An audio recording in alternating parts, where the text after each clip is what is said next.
Phone को ऐसे घुमा लीजिए, कान में ईयरबड्स ईयरफोन जो है आपके पास लगा लीजिए और बस आराम से मेरी बातों को सुनते रहिए। मेरे कंपनी में लोगों को हायर करना है, ठीक है, करना तो है, लेकिन आप क्या डिसाइड करोगे मुझे कितने लोगों को हायर करना है? अब स्थानांतरण किसका होगा? उसी का होगा ना जो कंपनी में पहले से है। कंपनी में जो पहले से होगा ही नहीं उसका स्थानांतरण कैसे करेंगे? कंपनी को बोलती है कि कंपनी अगर तुमको सही एम्प्लॉय मिला तो हम तुमसे भी कमीशन खाएंगे। क्यों? हाँ जी मेरे दोस्तों, क्या हाल चाल। मैं उम्मीद करता हूँ आप सब बहुत अच्छे होंगे और आपको बता दूं मैं भी बहुत बढ़िया हूँ। तो जैसा कि आप सबको पता है, आपका जो है विश्वास बैच का वन शॉट चल रहा है, ठीक है। पिछले लेक्चर में हमने किया था ऑर्गेनाइजिंग संगठन, आज के लेक्चर में हम लोग उसके आगे बढ़ने वाले हैं। अब मैं आपको ये बात बिल्कुल दावे से कहता हूँ कि आज के इस लेक्चर को यानी कि इस वन शॉट को देखने के बाद आपको किसी भी तरह की और क्लास या वन शॉट देखने की ज़रूरत नहीं है इस चैप्टर से रिलेटेड, ठीक है। इसमें हर एक चीज़ कवर होगा, बिल्कुल छोटे से छोटे कॉन्सेप्ट भी इसमें कवर हैं और बिल्कुल इन डिटेल आपको सारी चीज़ें डिस्कस करके दी जाएंगी, ठीक है ना। बिल्कुल अच्छे से ये चैप्टर मैं आपको करवाऊंगा, टेंशन मत लीजिए। फ़ोन को ऐसे घुमा लीजिए, कान में ईयरबड्स ईयरफोन जो है आपके पास लगा लीजिए और बस आराम से मेरी बातों को सुनते रहिए। आपके लिए सारी चीज़ें बिल्कुल आसान बना दूंगा। तो मैं आयुष सिंह स्वागत करता हूँ आपका विश्वास बैच में, जहाँ पर हम लोग इस चैप्टर को ख़त्म करने वाले हैं, ठीक है। सर वैसे चैप्टर क्या है? तो चैप्टर जो है पहले हम लोग ये देख लेते हैं, नियुक्तिकरण, ठीक है ना। आज है हमारा नियुक्तिकरण, जिसको हम लोग दूसरे शब्दों में क्या बोलते हैं? जिसको हम लोग दूसरे शब्दों में कहते हैं संगठन। नहीं सर, स्टाफिंग इंग्लिश में बोला जाए तो, है कि नहीं। इसको हम लोग दूसरे शब्दों में क्या बोल देते हैं? स्टाफिंग बोलते हैं, ठीक है। तो ये जो है हमारा चैप्टर वो है स्टाफिंग का, ठीक। हम लोग स्टाफिंग करने वाले हैं, ठीक है। स्टाफिंग चैप्टर इसको हम लोग इंग्लिश में बोलते हैं। अब आज का लक्ष्य क्या है? तो ये सारा कुछ उड़ा दो, है ना, ये सारा कुछ उड़ा दिया जाए तो आज का लक्ष्य हम लोग जो है फुल चैप्टर, ठीक है। आज का लक्ष्य हमारा यही है कि हम लोग इस पूरे चैप्टर को कंप्लीट चैप्टर, ठीक है,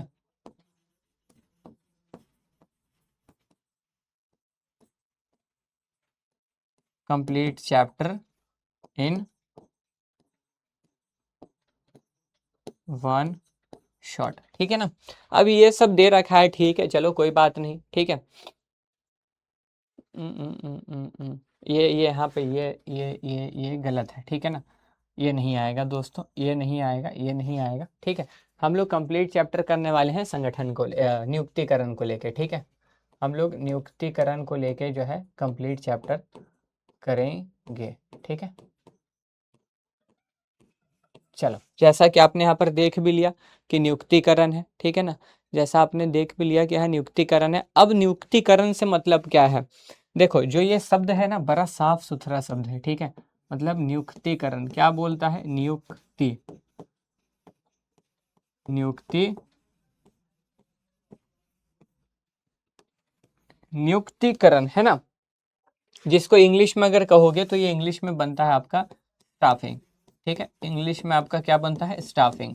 अच्छा, हम लोग नॉर्मली स्टाफिंग को अगर इंग्लिश में समझोगे तो हम लोग इसको थोड़ा तोड़ते हैं ना, तो हम लोग इसको तोड़ करके हल्का सा तोड़ के क्या बोलते हैं? स्टाफ। स्टाफ का मतलब क्या होता है? स्टाफ का मतलब होता है एम्प्लॉय, है ना। स्टाफ को हम लोग क्या समझते हैं सर? स्टाफ का मतलब हो गया एम्प्लॉय, ठीक है। एम्प्लॉय की बात करता है, किसकी बात करता है सर? ये एम्प्लॉय की बात करता है, स्टाफ का मतलब, ठीक है। तो ये जो नियुक्तिकरण किससे जुड़ा हुआ है? ये नियुक्तिकरण जो है एम्प्लॉय से जुड़ा हुआ है, ठीक है। ये जो नियुक्तिकरण है मेरे लाला, ये आपका एम्प्लॉय से जुड़ा हुआ है, ठीक है। मतलब यहाँ पर हम लोग देखेंगे कि हमारी कंपनी में, देखो, अब कंपनी खोल तो लोगे, बिजनेस खोल लोगे, क्या उसमें बिना लोगों के बिजनेस चल सकता है? सोचो ना। अभी पीडब्ल्यू इतनी बड़ी कंपनी है, क्या ये बिना लोगों की चल रही है? बिना इंसान की चल रही है? सर इंसान तो है ना, सिर्फ अलग सर नहीं, और भी लोग हैं, ठीक है। बहुत सारे लोगों को तो आप जानते भी नहीं हो, देखते भी नहीं हो। हम लोग तो आपके सामने, हम आपको पढ़ा रहे हैं, लेकिन आपके पीपीटी को मैनेज करने के लिए, आपके क्लासेस को सही से चले चले, है ना, वो सब सही से चल पाए, उसके लिए बहुत सारे लोग हैं जिनको आप देखते नहीं। हम लोग तो फ्रंट फेस है, वो बैक एंड फेस है, ठीक है। जिनको आप देखते नहीं, बट वो भी आपके लिए पूरी दिन रात मेहनत कर रहे होते हैं, ठीक है। तो सर ये सब कौन ऑटोमेटिकली होता है? नहीं, ऑटोमेटिकली तो बिल्कुल नहीं होता। इन सब के लिए लोग चाहिए होता है, ठीक है।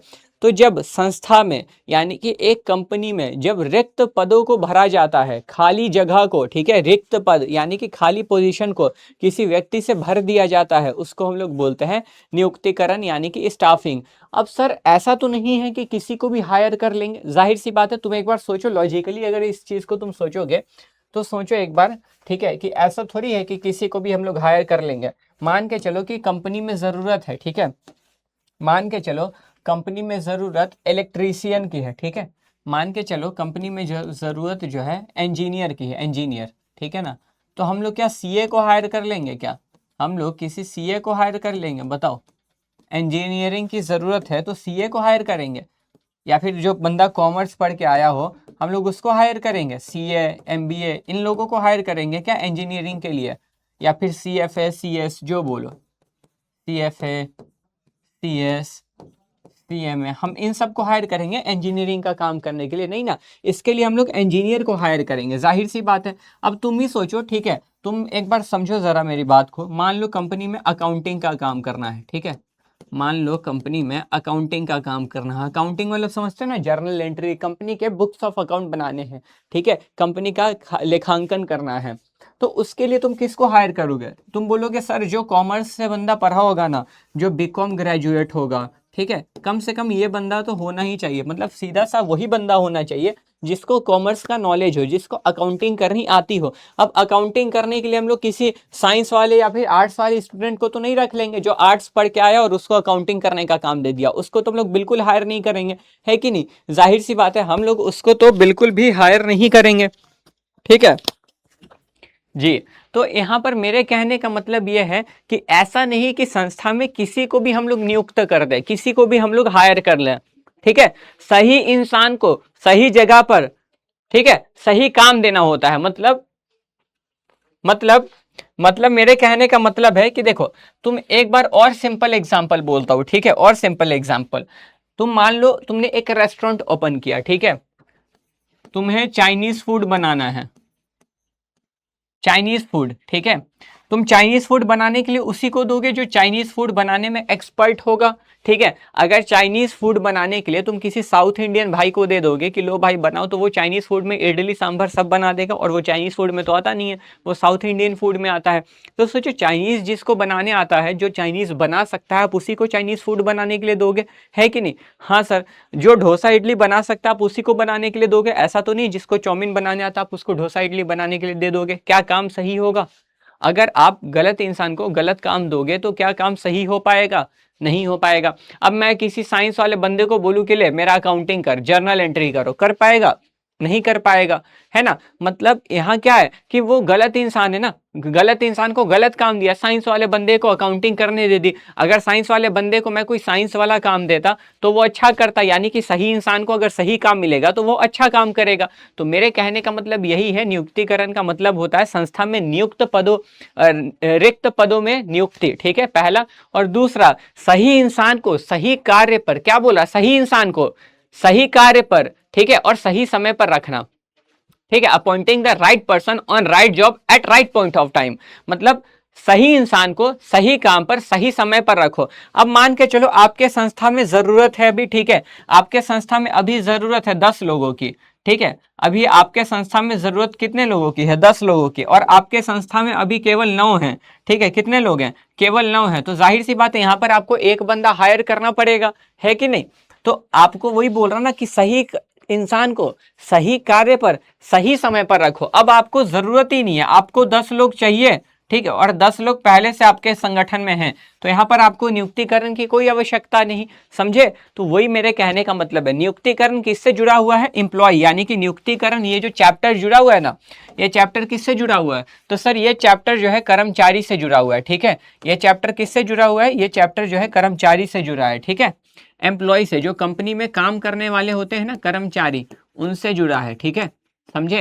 हाँ, ये चैप्टर उनसे जुड़ा है, यानी कि इनको सही जगह पर सही काम दो और सही समय पर दो, ठीक है। संस्था में रिक्त पदों पे व्यक्ति के नियुक्ति को हम लोग नियुक्तिकरण बोल देते हैं। संस्था में रिक्त पदों पे, रिक्त मतलब खाली पद पर व्यक्ति को नियुक्त करना, उसको हायर करना, इसको नियुक्तिकरण बोलते हैं। और उसी इंसान को सही समय पर सही कार्य पर, ठीक है, और सही इंसान को काम देना है। ठीक है, अब रीड करो, अब आपको चीजें इजी लगेंगी बहुत। ठीक है, पर क्या कहता है, नियुक्तिकरण का अर्थ है संगठन में सही व्यक्ति को सही कार्य पर लगाना। ठीक है, इसमें क्या बोल रहा है, इसमें इसमें इसमें इसमें क्या कहता है, इसमें कार्यबल, नियोजन, भर्ती, चयन, प्रशिक्षण और पदोन्नति जैसे कार्य शामिल होते हैं। ठीक है, कार्यबल का मतलब होता है टीम। ठीक है, कि मेरे पास टीम कैसी है, तो आपको यहाँ पर टीम देखनी होगी कि आपकी टीम कैसी है।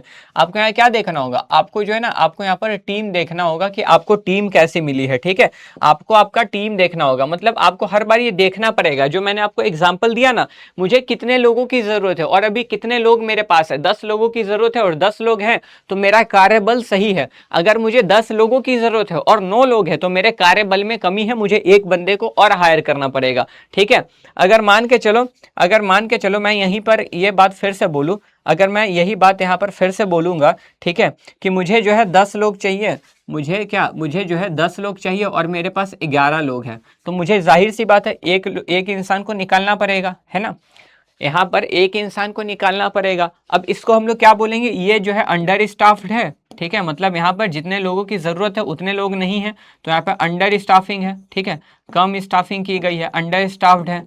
ठीक है, इसको बोलेंगे ये ऑप्टिमल है, मतलब सही है, ये ऑप्टिमल स्टाफ्ड है, सही है, जितना चाहिए उतने ही लोग हैं, ऑप्टिमल स्टाफ्ड। ठीक है, जितने इंसान चाहिए उतने ही इंसान हैं। ठीक है, ये ऑप्टिमल स्टाफ्ड है कि नहीं। और ये जो है ओवर स्टाफ्ड है, मतलब यहाँ पे जरूरत से ज्यादा लोग हैं। ठीक है, ओवर ड्राफ्ट लिख रहा, ये क्या है, ओवर स्टाफ्ड। ठीक है, मतलब यहाँ पर कार्यबल कम है, यहाँ पे कार्यबल पर्याप्त है, यहाँ पर कार्यबल अधिक है, जितने लोग चाहिए उससे ज्यादा ही हैं। ठीक है, तो यहाँ पर आपको जाहिर सी बात है कुछ को निकालना पड़ेगा। तो ये 3 कंडीशन, इसी को हम लोग बोलते हैं क्या, इसको हम लोग बोलते हैं मेरे दोस्त कार्यबल। समझ में आई मेरी बात, यही होता है कार्यबल। कार्यबल का मतलब होता है वर्क फोर्स। ठीक है, कि आपके पास कितनी टीम है, आपके टीम कैसी है, कितने लोग चाहिए, कितने लोग हैं, वर्क फोर्स देखना।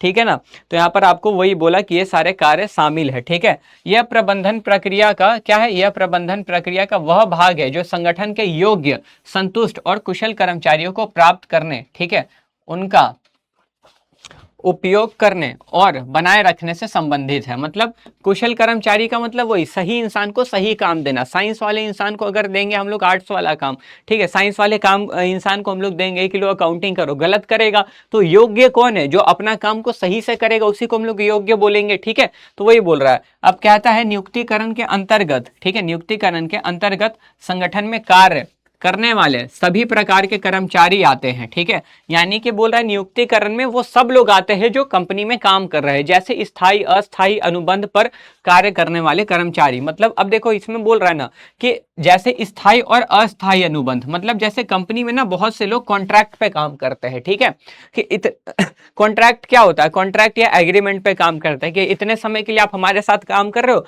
मान लो मुझे पीडब्ल्यू ने हायर किया है कि आप हमारे साथ 2 साल के लिए काम कर रहे हो, 2 साल के बाद आपकी मर्जी, आप अगर काम करना चाहो तो आप कर सकते हो, वरना आप छोड़ के जाना चाहो तो जा सकते हो। ठीक है, तो ऐसे भी लोग होते हैं। और जो फिक्स हमेशा के लिए है, जो मेरे ऊपर है, मान लो मुझे कंपनी ने बोला हम आपको एग्रीमेंट कॉन्ट्रैक्ट पे साइन नहीं कर रहे हैं, आपको जब तक मन है तब तक पढ़ाओ। ठीक है, तो इसका मतलब हो गया कि भाई मैं किसी भी कॉन्ट्रैक्ट के अंडर में नहीं हूं, तो यहाँ पे इसमें सारे कर्मचारी आते हैं, हर प्रकार के कर्मचारी आते हैं। ठीक है, अब देखो यहाँ पर ना आपको नियुक्तिकरण के कुछ लक्षण बता रहा है। ठीक है, लेकिन नियुक्तिकरण का लक्षण बताने से पहले मैं आपको इसकी प्रक्रिया समझाना चाहता हूँ। ठीक है, मैं इसकी आपको जो है प्रक्रिया समझाना चाहता हूँ, प्रक्रिया कि नियुक्तिकरण शुरू कैसे हुआ।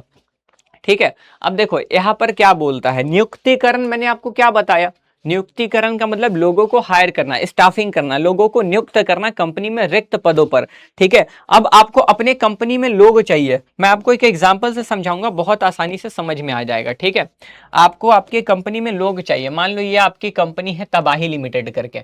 ठीक है, ये आपकी कंपनी है, कौन सी, ये आपकी कंपनी है तबाही लिमिटेड। ठीक है, ये आपकी कंपनी कौन सी है, तबाही लिमिटेड आपकी कंपनी है। ठीक है, नाम ही रखा है आपने तबाही लिमिटेड कंपनी। ठीक है, तबाही लिमिटेड। अब आपकी कंपनी है, तुम हो, तुम सोचो अपने अपने आप को एक बार मालिक या मैनेजर की तरह सोचो कि मैं ना मालिक हूं, ठीक है। अब तुम सोचो तुम्हें इसमें लोगों की जरूरत है, तुम सबसे पहले क्या करोगे?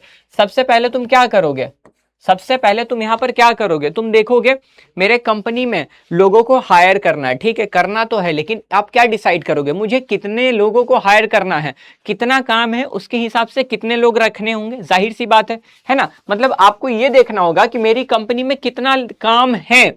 मतलब जैसे कि 4 पोजीशन खाली है, 4 पोजीशन है ना, मान लो फाइनेंस डिपार्टमेंट में लोग चाहिए, वित्त विभाग में लोग चाहिए, विपणन विभाग में लोग चाहिए, ठीक है, और फिर उत्पादन विभाग में लोग चाहिए, ठीक है, और फिर एक समझो तो क्रय विभाग में लोग चाहिए, क्रय छोड़ दो, ठीक है ना, 3 में, इन 3 में लोग चाहिए, 2-2 लोग सब में चाहिए, ठीक है। मतलब 3 विभाग में, ठीक है, कितने कुल 3 विभाग में जो है मुझे हर विभाग, प्रत्येक विभाग में मुझे 2 लोग चाहिए, ठीक है। यानी कि 3 विभाग है जिसमें प्रत्येक विभाग में, ठीक है, हर एक विभाग में आपको कितने लोग चाहिए? हर एक विभाग में न्यूनतम 2 लोग चाहिए, आप ये बोलते हो, ठीक है, न्यूनतम 2 लोग चाहिए, आपने ये कहा, ठीक है। आपने कहा कि मुझे प्रत्येक विभाग में न्यूनतम, ठीक है, हर विभाग में कम से कम, या फिर कम से कम छोड़ना, हर विभाग में 2 लोग चाहिए, ठीक है, साफ साफ आपने ये बोला। अब सोचो 3 विभाग है और तीनों विभाग में अगर 2 लोग चाहिए तो कुल आपको 6 लोगों को हायर करना पड़ेगा, है ना। अब 3 विभाग है जिसमें 2 लोग हर विभाग में चाहिए तो कुल 6 लोगों को हायर करना पड़ेगा। मतलब आपने देखा कि मेरे कंपनी में काम कितना है, उसके हिसाब से मुझे कितने लोगों को हायर करना है, ठीक है। आपने क्या देखा? मानव शक्ति, मुझे कितने लोग को हायर करना है, ठीक है, आपने एस्टिमेट किया मैन पावर रिक्वायरमेंट, ठीक। चलो सबसे पहले आपको देखो क्या बोल रहा है, मानव शक्ति आवश्यकताओं का आंकलन, कि आपको कितने लोग चाहिए, ठीक है। अब रीड करो, यहां पर आपको क्लियरली पता लगेगा, आप रीड करोगे आपको बहुत क्लियरली जो है ना पता लगेगा, ठीक है।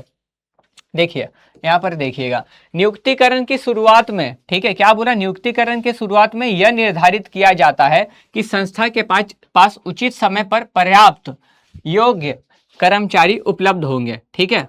मतलब कंपनी शुरू होते टाइम हमारे पास लोग होंगे, अगर नहीं है तो इसमें कार्यभार विश्लेषण, इसमें क्या बोल रहा है? तो देखो इसमें कार्यभार विश्लेषण है ना, कार्यभार विश्लेषण का मतलब है कि हमें यही देखना है कि कितना काम है उसके हिसाब से कितने लोग हैं, ठीक है ना। इसमें कार्यभार विश्लेषण जैसे जरूरी कर्मचारियों की संख्या, और कार्य बल विश्लेषण जिसमें उपलब्ध कर्मचारियों की संख्या और प्रकार, है ना। मतलब कि क्या कि मुझे कितने लोग चाहिए और अभी मेरे पास कितने लोग हैं, आपको यहां पर वो देखना होता है, ठीक है, मदद करता है। समझ में आई बात? तो हमने यहां पर क्या किया था, हमने यहां पर, अरे कहां गया, हाँ, हमने यहां पर यही देखा ना कि मुझे 6 लोग चाहिए और मेरे पास अभी कितने लोग हैं, आपने ये देखा, ठीक है। अब आपने ये तो कर लिया, चलो ठीक है, आपने पहला चरण तो निपटा लिया कि चलो भाई मैंने पहला चरण निपटा लिया, जिसको बोलते हैं एस्टिमेटिंग मैन पावर रिक्वायरमेंट। फिर आप करते हो, अब देखो आपको पता लगा कि मुझे 6 लोग चाहिए, है ना, मुझे 6 लोग चाहिए, तो 6 लोगों को हायर करना पड़ेगा, 6 लोगों की भर्ती करनी पड़ेगी। मतलब हमें वैकेंसी निकालनी होगी कंपनी में कि मेरे यहाँ इस पोजीशन पे जॉब खाली है, ठीक है, आपको लोगों को ये बताना होगा। अब लोगों को कैसे बताएंगे तो इसके बारे में हम लोग आगे चर्चा करेंगे कि भर्ती में होता कैसे है सब कुछ, ठीक है। तो आपको लोगों को भर्ती करना होगा, आपको उनको रिक्रूट करना होगा, ठीक है। तो अब सेकेंड स्टेप आता है आपका भर्ती यानी कि रिक्रूटमेंट। इसका मतलब होता है ना कि आप लोगों को बता रहे हो कि हमारे यहाँ ये काम इस पोजीशन पे खाली है, आप कृपया अप्लाई करें, ठीक है। मतलब हम यहाँ पे लोगों को प्रोत्साहित करते हैं कि हमारे यहाँ इसकी पोजीशन वैकेंसी है, आप अप्लाई करो, ठीक है, आप अप्लाई करो, आपका सिलेक्शन ना होना बाद की बात है, आप बस अप्लाई करो, ठीक है। तो देखो बोल रहा है भर्ती वह प्रक्रिया है जिसमें संभावित कर्मचारियों को ढूंढा जाता है और उन्हें पदों के लिए आवेदन करने के लिए प्रेरित किया जाता है या प्रोत्साहित किया जाता है, जो बोलो, ठीक है। इसके लिए पद विवरण और प्रत्याशियों की रूपरेखा उपयोग करके विज्ञापन तैयार किया जाता है, ठीक है। अब जैसे बहुत सारे हैं, आप देखोगे कहीं भी जाओगे, है ना, न्यूज़पेपर में भी आता है कि हायरिंग हो रही है, रोड पे भी कहीं कहीं छोटे मोटे दुकान पे वी आर हायरिंग लिख देता है, लिखता है ऐसे करके, ठीक है। इसमें क्या होता है, ऐसे करके लिखते हैं ना वो लोग, वी आर हायरिंग, ठीक है। अब लिंक्डइन है, अगर आप लिंक्डइन यूज करोगे तो उस पर भी बहुत लोग जॉब पोस्ट करते हैं। तो वी आर हायरिंग का मतलब कि हमें लोगों की जरूरत है, हम हायर कर रहे हैं, है ना। तो वही चीज इसमें लोगों को हायर करा जाता है। डन। भर्ती में क्या, भर्ती में स्रोतों की पहचान शामिल है कि हम लोग कैसे भर्ती करेंगे, इसके बारे में हम लोग फर्दर डिस्कशन करेंगे, ठीक है ना।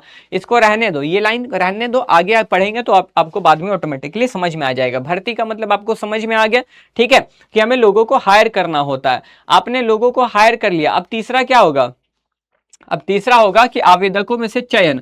अब जैसे देखो, मान के चलो क्या होता है, ठीक है, आपने सेकंड स्टेप किया कि चलो हमने भर्ती की। अब वो लोग देखो, आपने हायरिंग निकाली, ठीक है, आपने हायरिंग निकाली। डन। आपको कितने लोगों की जरूरत थी, आपको तो केवल 6 लोगों की जरूरत थी, है कि नहीं। 6 लोगों की जरूरत थी, आपने तो ओपनली बोल दिया जिसको अप्लाई करना है करिए, कोई दिक्कत नहीं है, जिसको अप्लाई करना है करिए, ठीक है। जिसको 6 लोगों की जरूरत है, और उसमें टोटल पता है कितने लोगों ने अप्लाई किया, उसमें जो है कुल, ठीक है, 100 छोड़ दो, 100 छोड़ दो, 500 आवेदन आए, ठीक है, 500 आवेदन आए, 500 भी छोड़ो, ठीक है ना। मतलब समझो 506 आवेदन आए, ठीक है। 506 आवेदन मतलब सर 6 लोगों की तो जरूरत है आपको, आपको इतने लोग चाहिए ही, आवेदन इतना आ रहा है, यानी कि 500 एक्स्ट्रा आया है, हमें हमारे पास 500 एक्स्ट्रा लोग आए हैं, हमें तो इतने लोगों की जरूरत है ही नहीं, तो हमें इनका क्या करना होगा, हमें छांटना होगा, है ना। हमें इतने लोग चाहिए नहीं ना, हमें तो केवल 6 लोग चाहिए 500 में से, ठीक है।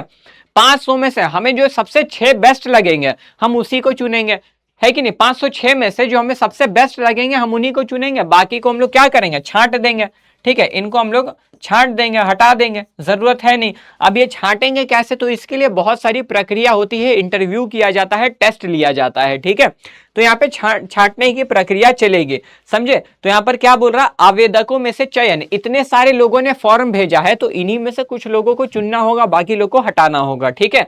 तो देखो तीसरा आपको क्या बोलता है, चयन, ठीक है ना। तो चयन पे आप अगर रीड करोगे, अगर आप चयन पे रीड करोगे मेरे दोस्त, अगर आप चयन पे रीड करोगे तो आपको चीजें पता लगेंगे, ठीक है, आपको जो है चीजें पता लग जाएंगे। डन।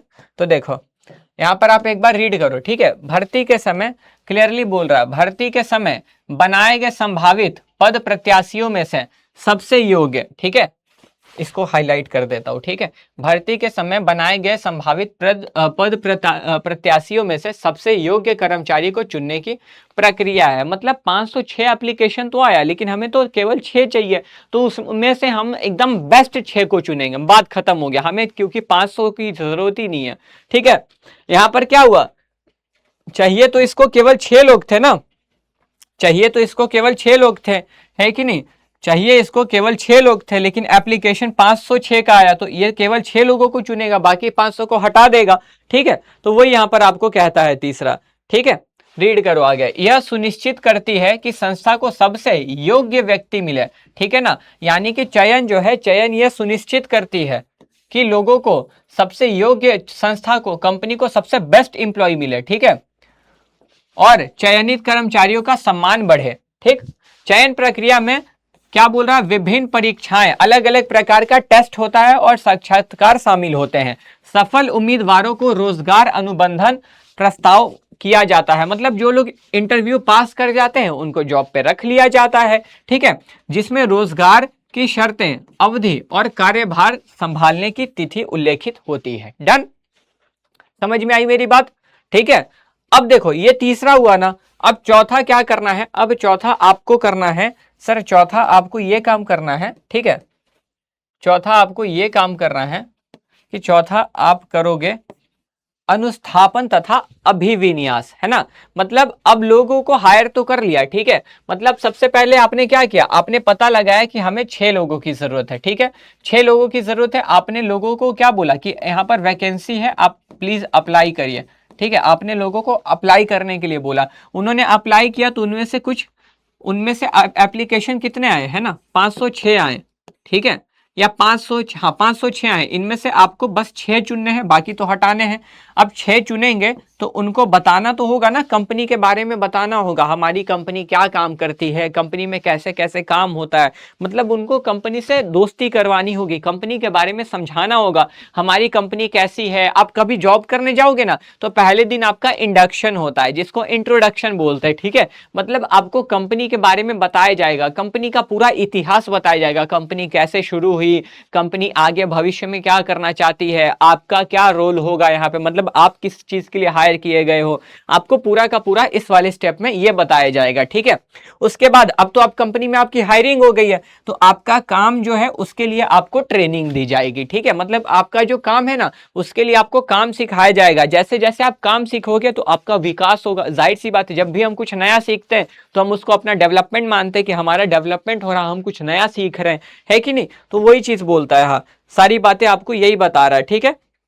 तो अनुस्थापन एवं अभिविन्यास, ठीक है। तो कार्यस्थल पर कर्मचारियों को समाजीकरण, समाजीकरण मतलब लोगों से मिलाना, उनको कंपनी के बारे में बताना, जिसको इंडक्शन या ओरिएंटेशन बोलते हैं। उनके पद संभलते ही शुरू होती है, ठीक है। इसमें इसमें क्या होता है, इसमें इन्हें कंपनी उच्च अधिकारी सहकर्मी और अधीनस्थों से परिचित कराया जाता है, ठीक है। उनके पद का कार्यभार दिया जाता है, मतलब अभी मैंने क्या बोला, आपको कंपनी का पूरा इतिहास बताया जाएगा, कंपनी क्या करती है, कंपनी क्या करना चाहती है, और आपका काम क्या है आपको वो भी बताया जाएगा, आपका क्या रोल है। यह प्रक्रिया कर्मचारियों को संस्था के नियम, ठीक है, यह प्रक्रिया जो है कर्मचारियों को संस्था के नियम, नीति और कार्य संस्कृति से अवगत कराती है, और उनके कार्य निष्पादन तथा संस्था में बने रहने पर सकारात्मक प्रभाव डालती है। मतलब इसमें आपको कंपनी की अच्छी अच्छी बातें बताई जाएंगी, कंपनी की क्या पॉलिसी है, कंपनी का नियम क्या है, आप क्या करोगे तो आपको निकाला जा सकता है, आप अगर कंपनी में रहोगे तो आपको क्या क्या फायदा होगा, वो सब इसमें आपको करवाया जाता है, यानी कि प्लेसमेंट एंड ओरिएंटेशन में, ठीक है। फिर लास्ट पे आप आते हो तो आपको दिखता है क्या, प्रशिक्षण तथा विकास, ठीक है। यानी कि अब क्या होता है, प्रशिक्षण तथा विकास, आपको नई नई चीजें सीखने को मिलेंगी, ठीक है। आपको ट्रेनिंग दी जाएगी, ट्रेनिंग जैसे आप नई चीजें सीखोगे तो हम बोलेंगे विकास हुआ है। मतलब जब भी देखो कहीं पर कुछ नया होता है, अभी किसी शहर में किसी देश में कोई बिल्डिंग बनी, कुछ अच्छा बना, तो बोलते हैं ना विकास हो रहा है, क्यों, क्योंकि वहां पर कुछ नया ऐड हुआ है उसमें। वैसे ही आप जब कुछ नया सीखते हो तो आप में कोई नई स्किल्स ऐड ऑन हुई है तो उसको विकास बोलते हैं। वो कैसे हुई है, प्रशिक्षण से हुई है, ठीक है। तो देखो, व्यक्ति केवल नौकरी पाने की कोशिश नहीं करता बल्कि जीवन वृद्धि और उन्नति के अवसर चाहता है, ठीक है। कर्मचारियों को सीखने और प्रशिक्षण की सुविधा देना उन्हें उच्च पद तक पहुंचाने का अवसर देता है, ठीक है। प्रशिक्षण से कर्मचारियों का मनोबल, कार्य क्षमता और निष्पादन बढ़ता है, जिससे संगठन की कार्यकुशलता और प्रभावशीलता में वृद्धि होती है। प्रतिभावना कर्मचारी लंबे समय तक संस्था में बने रहते हैं। मतलब अब आपको काम करने आ जाएगा, जाहिर सी बात है, आपका क्या काम है आपको वो अच्छे तरीके से कंपनी में सिखा दिया गया है, तो आप काम में गलती नहीं करोगे, आप काम में गलती नहीं करोगे तो आप काम बहुत बढ़िया करोगे, ठीक है। तो यही सारी चीजें ये कहता है। डन हो गई बात यहां तक, ठीक है, यहां तक आपकी बात डन हुई है, समझे। चलो आगे बढ़ते हैं, अब जो है हम लोग आगे बढ़ते हैं, ठीक है। तो प्रशिक्षण के जो है ये सब स्टेप्स थे, यानी कि सर प्रशिक्षण के नहीं, नियुक्तिकरण के ये चरण थे, है ना, ये सब स्टाफिंग प्रोसेस थे। अब स्टाफिंग प्रोसेस तो आपको यहाँ तक मेरी बात समझ में आई, ठीक है। आपको स्टाफिंग प्रोसेस जो है मेरी बात समझ में आई, आप एक बार इसको रीड करो, मैं थोड़ा पानी पी लेता हूँ जब तक, ठीक है। चलो यहाँ पर आपका जो है नियुक्तिकरण की प्रक्रिया यहाँ पर समाप्त होती है, ठीक है। अब इसकी विशेषता देखेंगे और एक इंपॉर्टेंट कॉन्सेप्ट को देखने बाद आगे बढ़ेंगे। इसकी विशेषता क्या है, तो देखो जो विशेषता संगठन की है ना वही इसकी विशेषता हो जाती है सिंपली, ठीक है। संगठन की या प्रबंध की जो विशेषता है, देखो सबसे सिंपल, यह एक निरंतर प्रक्रिया है।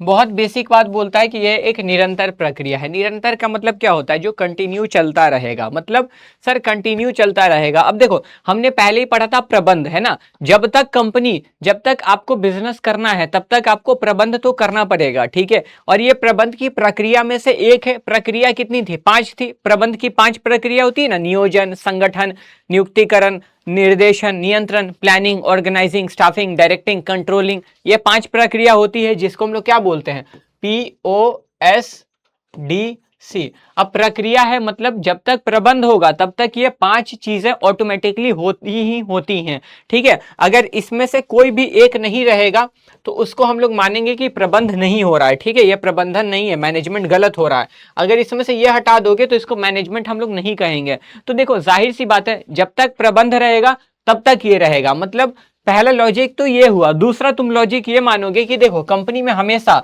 कोई ना कोई छोड़ता है, कोई ना कोई आता है, मतलब हमेशा हर साल हर महीने कंपनी को कोई ना कोई रिजाइन दे के जाता है और उसके बदले में हमें नए लोगों को हायर करना पड़ता है, ठीक है। मतलब जब तक कंपनी चलेगी तब तक लोग जाते रहेंगे आते रहेंगे, जाते रहेंगे आते रहेंगे, होता है ना, कंपनी छोड़ते हैं ना लोग, ठीक है। तो जब तक ये चलता रहेगा, जब तक कंपनी रहेगी, तो जाहिर सी बात है ये एक निरंतर प्रक्रिया है जो कि कभी खत्म नहीं होने वाली। जब कंपनी खत्म होगी तभी ये भी खत्म होगी, ठीक है। पहला पॉइंट ये है, ये आप खुद रीड कर लीजिएगा, ठीक है, मैं आपको हेडिंग समझा दे रहा बस। सेकंड पॉइंट आपको बोलता है, देखो मानव संसाधनों से संबंधित। मानव संसाधनों से संबंधित का मतलब क्या है, तो ये ना लोगों से जुड़ा हुआ है, जस्ट है कि नहीं, ये किससे जुड़ा हुआ है, लोगों से जुड़ा हुआ है। हम लोग इसमें क्या देखते हैं, सर कितने लोग चाहिए, कितने लोगों की जरूरत है, कहां पर ज्यादा लोग हैं, कहां पर कम लोग हैं, सही काम सही इंसान को देना है, सही समय पर लोग चाहिए, है ना। तो ये लोगों से जुड़ा हुआ है, ये मानव संसाधन से। अब मानव भी तो संसाधन में आता है, इको में आपने 5 संसाधन पढ़े होंगे, लैंड, लेबर, कैपिटल, एंटरप्रेन्योर, है ना, ये सब कुछ पढ़ा होगा ना इकोनॉमिक्स में, अर्थशास्त्र में। तो वही बोल रहा है कि ये लोगों से है ना, ये लोगों से जुड़ा हुआ है, ठीक है। चलिए आगे बढ़ते हैं, ठीक। अब तीसरा आता है विस्तृत कार्य। अब देखो मतलब ना कि ये बहुत बड़ा है, मतलब बहुत व्यापक है। मतलब सर नहीं समझ आया, मतलब नहीं समझ में आया, विस्तृत का मतलब सर, तो देखो जैसे ना यहाँ पर हमें बहुत सारी चीजें करनी होती हैं। पहले कितने लोग चाहिए पता करना है, उनको उनको अप्लाई करवाना होगा, ठीक है। लोग चाहिए तो उसके लिए वैकेंसी निकालेंगे, वैकेंसी निकालेंगे, बहुत सारे लोग अप्लाई करेंगे, बहुत सारे लोग अप्लाई किए तो जितने की जरूरत है उतने ही रखेंगे ना हम लोग, सबको थोड़ी रखेंगे उतना पैसा, क्योंकि देखो एम्प्लॉय हायर करना भी एक क्या महंगा काम है ना, क्योंकि उनको हायर करना होगा, फिर उसके बाद उनका इंटरव्यू लेना होगा, इंटरव्यू लोगे, उनको हायर कर लोगे, उनको सैलरी, अब अकाउंटिंग के नजर से देखोगे तो सैलरी खर्चा है बिजनेस का, है कि नहीं, तो ये एक महंगा काम हुआ ना। तो इसमें बहुत सारे चरण शामिल होते हैं, इसीलिए इसको बोलता है कि ये व्यापक है, ठीक है। ये क्या है, ये व्यापक कार्य है। डन हो गई बात, ठीक है। फिर आता है चौथा, नियुक्तिकरण एक अदृश्य है, मतलब कि ये ना दिखता नहीं है, इसको केवल महसूस कर सकते हो, मतलब ये चीज है, ठीक है, समझ रहे हो। ये ना कभी आपको दिखेगा नहीं, इसको आप केवल केवल महसूस कर सकते हो, समझ रहे हो ये चीज, मतलब वही चीज है भाई। लोग कितने हैं, लोग कितने हैं, ये तो थोड़ा बहुत दिखता भी है कि कम लोग हैं, लेकिन महसूस होता है पहले, है ना। कभी कभी होता है ना यार काम बहुत ज्यादा है लेकिन लोग कम है, ये महसूस होता है, हमें हम लोग फील कर पाते हैं इस चीज को, ठीक है, कि यार काम तो बहुत ज्यादा है लेकिन अपने पास लोग ही कम हो रहे हैं, तो ये हमें कुछ तो करना पड़ेगा, हमें कुछ तो करना पड़ेगा, समझ रहे हो मेरी बात को। चलिए आगे बढ़ते हैं फिर नेक्स्ट पॉइंट पे। तो अब क्या आया, इंपॉर्टेंस, ठीक है, उसकी जो है विशेषता खत्म हो गई, ठीक है, उसकी जो है विशेषता खत्म हो गई। ये 5 विशेषता थी मेरे भाई की, कंटिन्यू चलता रहता है, खत्म नहीं होता, ये ह्यूमन रिसोर्स से रिलेटेड है, ठीक है, और ये बहुत विस्तृत है। और चौथा कि ये अदृश्य है, इसको महसूस किया जा सकता है, देखा नहीं जा सकता, ठीक है। अब बोल रहा है कि इसका महत्व क्या है, नियुक्तिकरण क्यों जरूरी है ना, क्यों। तो सबसे पहले सक्षम कर्मचारियों को ढूंढना एवं उपलब्ध करना, ठीक है। तो देखो क्या बोल रहा है कि हमें कोई इंसान भी नहीं चाहिए, पहले ही मैंने बोला ना डेफिनेशन में कि हम किसी को भी हायर नहीं करेंगे, जो काम है उसके लिए हायर करेंगे, है ना, मतलब जो इंसान का काम है, जो इंसान का क्वालिफिकेशन है, उसके क्वालिफिकेशन के हिसाब से उसको काम देंगे। अभी किसी की क्वालिफिकेशन है सीए है तो हम उसको finance, accounting, GST, audit, tax, इन सब का काम देंगे। अगर किसी की क्वालिफिकेशन लॉ है तो हम उनको कानून का काम देंगे, है ना, कंपनी में कॉम्प्लियंसेस होते हैं जो कि कानूनन काम होता है, हम उनको वो वाला काम देंगे। तो सही इंसान को सही काम देंगे, ऐसा थोड़ी कि किसी को भी हायर करके बोलेंगे तुम अकाउंटिंग करो, तुम कानून संभालो, नहीं ना। तो हमें सही इंसान को ढूंढना होता है, इसीलिए सक्षम कर्मचारियों को ढूंढना है, इसीलिए नियुक्तिकरण जरूरी है, ठीक है। कंपनी चलाने के लिए सही इंसान की जरूरत है, ऐसा नहीं कि किसी को भी हायर कर लेंगे, ठीक है। उपक्रम का अस्तित्व एवं विकास, अब जाहिर सी बात है कंपनी बढ़ेगी कैसे? एक कंपनी को बढ़ाने के लिए हमने सुना ना, प्रबंध सामूहिक गतिविधि है। एक कंपनी कैसे बढ़ती है? सारे लोग मिलके काम कर रहे होते हैं। क्या रिलायंस में केवल अंबानी जी काम कर रहे? नहीं, और भी लोग हैं। क्या टाटा में केवल रतन टाटा जी, जमशेद जी टाटा जी थे? नहीं, और भी लोग थे। सब मिलके उस कंपनी को बढ़ा रहे थे, है ना। तो वही बोल रहा है कि उपक्रम का अस्तित्व, लोग ही नहीं होंगे तो कंपनी चल नहीं पाएगी, तो कंपनी कभी बढ़ नहीं पाएगी। ठीक है, तो उसका विकास और अस्तित्व लोगों से है। ठीक, फिर आता है मानव संसाधनों के सर्वोत्तम उपयोग में सहायक। मतलब क्या बोल रहा है? मानव संसाधन के सर्वोत्तम उपयोग में सहायक का क्या मतलब है? तो हमें जितने लोग चाहिए हम उतने लोगों को हायर करेंगे। मतलब हम पहले देखेंगे हमें कितने लोगों की जरूरत है। ठीक है ना, तो हम ज्यादा लोग रखेंगे। वही वाला एग्जाम्पल, ठीक है, हमने पता किया हमारे विभाग में 10 लोगों की जरूरत है, तो हम 10 को ही रखेंगे ना भाई। ना तो हम 11 रखेंगे, ना तो हम 9 रखेंगे, क्योंकि कम रखेंगे तो काम खराब होगा, ज्यादा रखेंगे तो उसके लिए एक ज्यादा इंसान के लिए काम ही नहीं होगा। तो 10 की जरूरत है तो 10 ही रखेंगे। ठीक है, अब जाहिर सी बात है जितनी भूख है उतना ही खाओगे ना, भूख से ज्यादा तो नहीं खाओगे।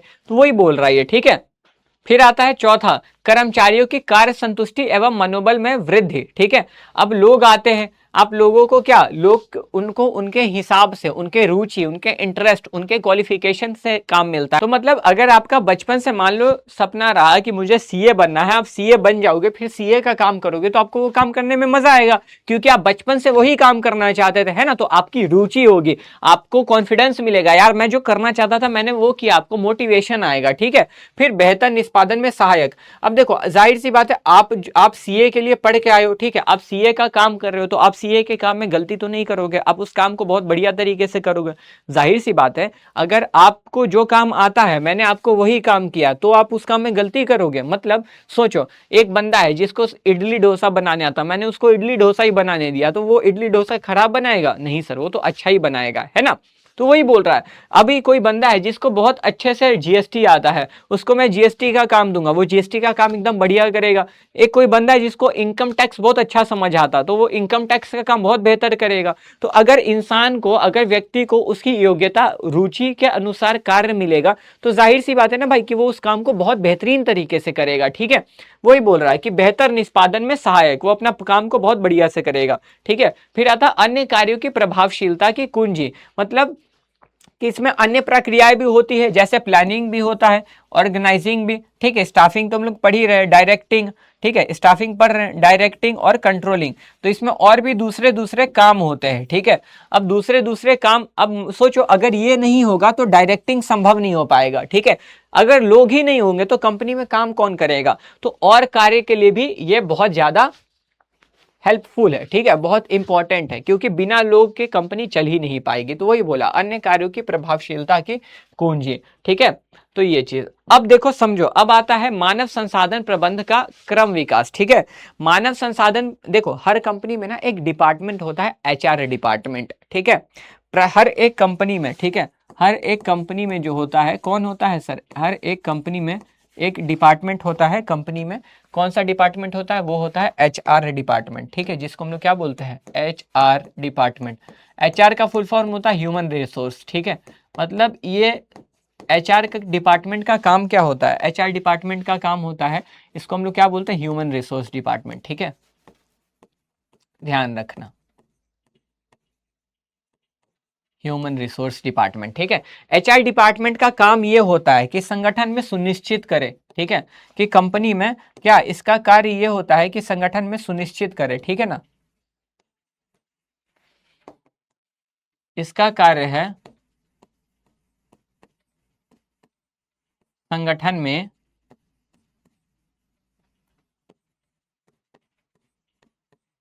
पर्याप्त कर्मचारी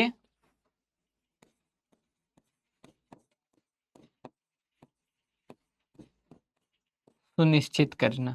ठीक है, मतलब इसका काम यही होता है ना कि कंपनी में कितने लोग हैं, कितने लोग नहीं हैं। अगर किसी डिपार्टमेंट में कम है तो हमें उसमें सही लोग, मतलब एक एग्जांपल से बताता हूँ। ठीक है, जैसे कि मान के चलो एक कंपनी में 3 डिपार्टमेंट है। अभी जस्ट हालांकि वही बताया था थोड़ी देर पहले, बट फिर भी बता रहा है एक बार। ठीक है, मान लो ये है प्रोडक्शन डिपार्टमेंट, ठीक है, उत्पादन विभाग।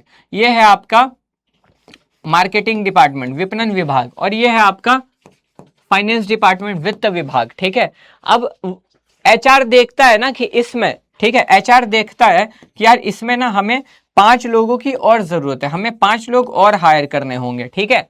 तो वो 5 लोगों को देखा कि 5 लोग यहाँ कम है, हमें 5 लोगों को और हायर करना होगा। तो इसने क्या किया, इसने वही किया ना, कर्मचारी सुनिश्चित किया कि क्या इसमें पर्याप्त कर्मचारी है। पता चला पर्याप्त नहीं है, 5 लोग कम है, हमें और 5 लोगों को हायर करना होगा, ठीक है। तो ये चीज आया, यानी कि मानव संसाधन का विकास हुआ धीरे धीरे। देखो पहले स्टाफिंग को इंक्लूड नहीं किया जाता था, पहले नियुक्तिकरण को इतना इंपॉर्टेंट नहीं समझा जाता था, लेकिन बाद में क्या हुआ ना कि समय जैसे जैसे बीतता गया तो वैसे समझ आया कि यार कंपनी में सिर्फ लोगों की जरूरत है भाई। और ऐसा नहीं कि हर कोई भी लोगों को हायर कर लेना, जो इंसान जो काम को जानता हम उसको वही काम दे सकते हैं, अगर हम उनको वो काम नहीं देंगे तो वो काम गलत करेंगे। तो ये एचआर का काम होता है कि प्रत्येक विभाग में ये सुनिश्चित करना कि क्या वहां पे सही कर्मचारी हैं, वो कर्मचारी को सही काम मिला हुआ है, जो काम के लायक है क्या उनको वही काम मिला है। तो वही इनका विकास धीरे धीरे समय के साथ में हुआ। ये पूरा आपको वही बोलता है, मानव संसाधन प्रबंधन में पारंपरिक श्रम कल्याण एवं कर्मचारी प्रबंधन की अवधारणा का स्थान ले लिया है, और इसका विकास औद्योगिक क्रांति से जुड़े परिवर्तनों के कारण हुआ, ठीक है। व्यापार संघ आंदोलन के कारण प्रबंध और कर्मचारियों के बीच समन्वय की आवश्यकता महसूस हुई, जिससे श्रम कल्याण अधिकारी पद बना, जिसकी भूमिका प्रारंभ में सीमित थी, ठीक है। पहले इसको इतना इंपॉर्टेंट, एचआर को उतना इंपॉर्टेंट नहीं माना जाता था, लेकिन समय के साथ पता चला कि नहीं यार, सही इंसान को सही काम देना बहुत जरूरी है, और बिना इंसान के कंपनी नहीं चलेगी, कंपनी में लोग होने चाहिए। अभी ना एआई चल रहा है, लेकिन कंपनी में तो लोग होने चाहिए, वही बोला, ठीक है। कारखाना प्रणाली के विकास से बड़ी संख्या में कर्मचारियों की नियुक्ति होने लगी, जिससे कर्मचारी अधिकारी और आगे चलकर कर्मचारी प्रबंधक की भूमिका विकसित हुई, ठीक है। अब देखो कारखाना यानी कि फैक्ट्री, एक फैक्ट्री में बहुत सारे लोग काम करते हैं, ठीक है, सब भेड़ बकरी की तरह इतने सारे लोग काम कर रहे हैं भाई, उनको देखने वाला कोई है ही नहीं कि उनको क्या करना है नहीं करना है, उनको कोई बताने वाला नहीं, उनके काम को देखने वाला नहीं है, वो गलत कर रहे सही कर रहे कोई नहीं है। तो अब देखा कि इतने सारे लोग हो रहे हैं भाई, और इनको देखने वाला कोई तो होना चाहिए, जैसे इनका अधिकारी, इनके ऊपर तो कोई होना चाहिए ना, जिससे ये ऑर्डर लेंगे, जिसको ये जाके ऑर्डर अपना बताएंगे कि भाई आपने जो मुझे काम दिया था मैंने वो पूरा कर लिया, कोई तो होना चाहिए। तो इतने सारे लोगों के वजह से ही फिर क्या, कर्मचारी प्रबंधक यानी कि सर मैनेजर है ना, मैनेजर की जो है भूमिका, मैनेजर का रोल आगे बढ़ा, ठीक है। मानव संबंध उपागम ने यह सिद्ध किया कि संगठन की सफलता में मानवीय तत्व सबसे महत्वपूर्ण संसाधन है, जिसे विकसित किया जा सकता है, ठीक है। मतलब ये आगे चल के पता चला कि बिना लोग के कंपनी का चलना असंभव है, ठीक है। तकनीकी परिवर्तन के कारण कौशल विकास और प्रशिक्षण की आवश्यकता बढ़ी, जिससे कर्मचारी प्रबंधन का दायरा विस्तृत हुआ। मतलब अब देखो धीरे धीरे कितना एआई, कंप्यूटर, ये सारी चीजें आई ना। अब कंप्यूटर को चलाने वाला कौन है? अच्छा कंप्यूटर, तुम बोलते हो कंप्यूटर गलती नहीं करता, इंसान भी उसमें सही इनपुट डाले तब तो। अब अगर तुम उसमें 2+2 डालोगे तो 4 आना है, अब उसमें 2+3 डालोगे तो 5 आएगा। मतलब अगर तुम सही करोगे तभी कंप्यूटर भी सही करेगा, है कि नहीं। तो इस कंप्यूटर को भी सही से चलाने के लिए सही इंसान यानी कि ज्ञानी इंसान का होना जरूरी है। किसी भी मशीन को चलाने के लिए ज्ञानी इंसान का होना जरूरी है। अब तुम बंदर के हाथ में नारियल दोगे तो फोड़ेगा ही, है कि नहीं, जाहिर सी बात है। तो वही चीज है कि एक तकनीकी परिवर्तन, टेक्नोलॉजी का विकास जैसे जैसे हुआ तो उस टेक्नोलॉजी को इंसान ही समझता है, तो उसको उसके लिए फिर लोगों की जरूरत पड़ी, ठीक है। इसी विस्तार के कारण कर्मचारी प्रबंधक का पद मानव संसाधन प्रबंधन में परिवर्तित हो गया और एचआरएम एक मुख्य प्रबंधन प्रक्रिया के रूप में उभरा। नियुक्तिकरण मानव संसाधन प्रबंधन का अभिन्न अंग है, जो कर्मचारियों को समझने, चयन करने, मूल्यांकन करने और कार्य संबंध स्थापित करने से संबंधित है। नियुक्तिकरण एक ऐसी प्रक्रिया है, अब ये तो जानिए, जो प्रबंध के सामान्य कार्य नियोजन, संगठन, निर्देशन, नियंत्रण तथा मानव संसाधन विभाग की परामर्शदाता भूमिका दोनों को निभाती है, ठीक है। अब आपने मेरे साथ नियोजन प्रक्रिया पढ़ी थी। नियोजन प्रक्रिया केवल 5 है, ठीक है।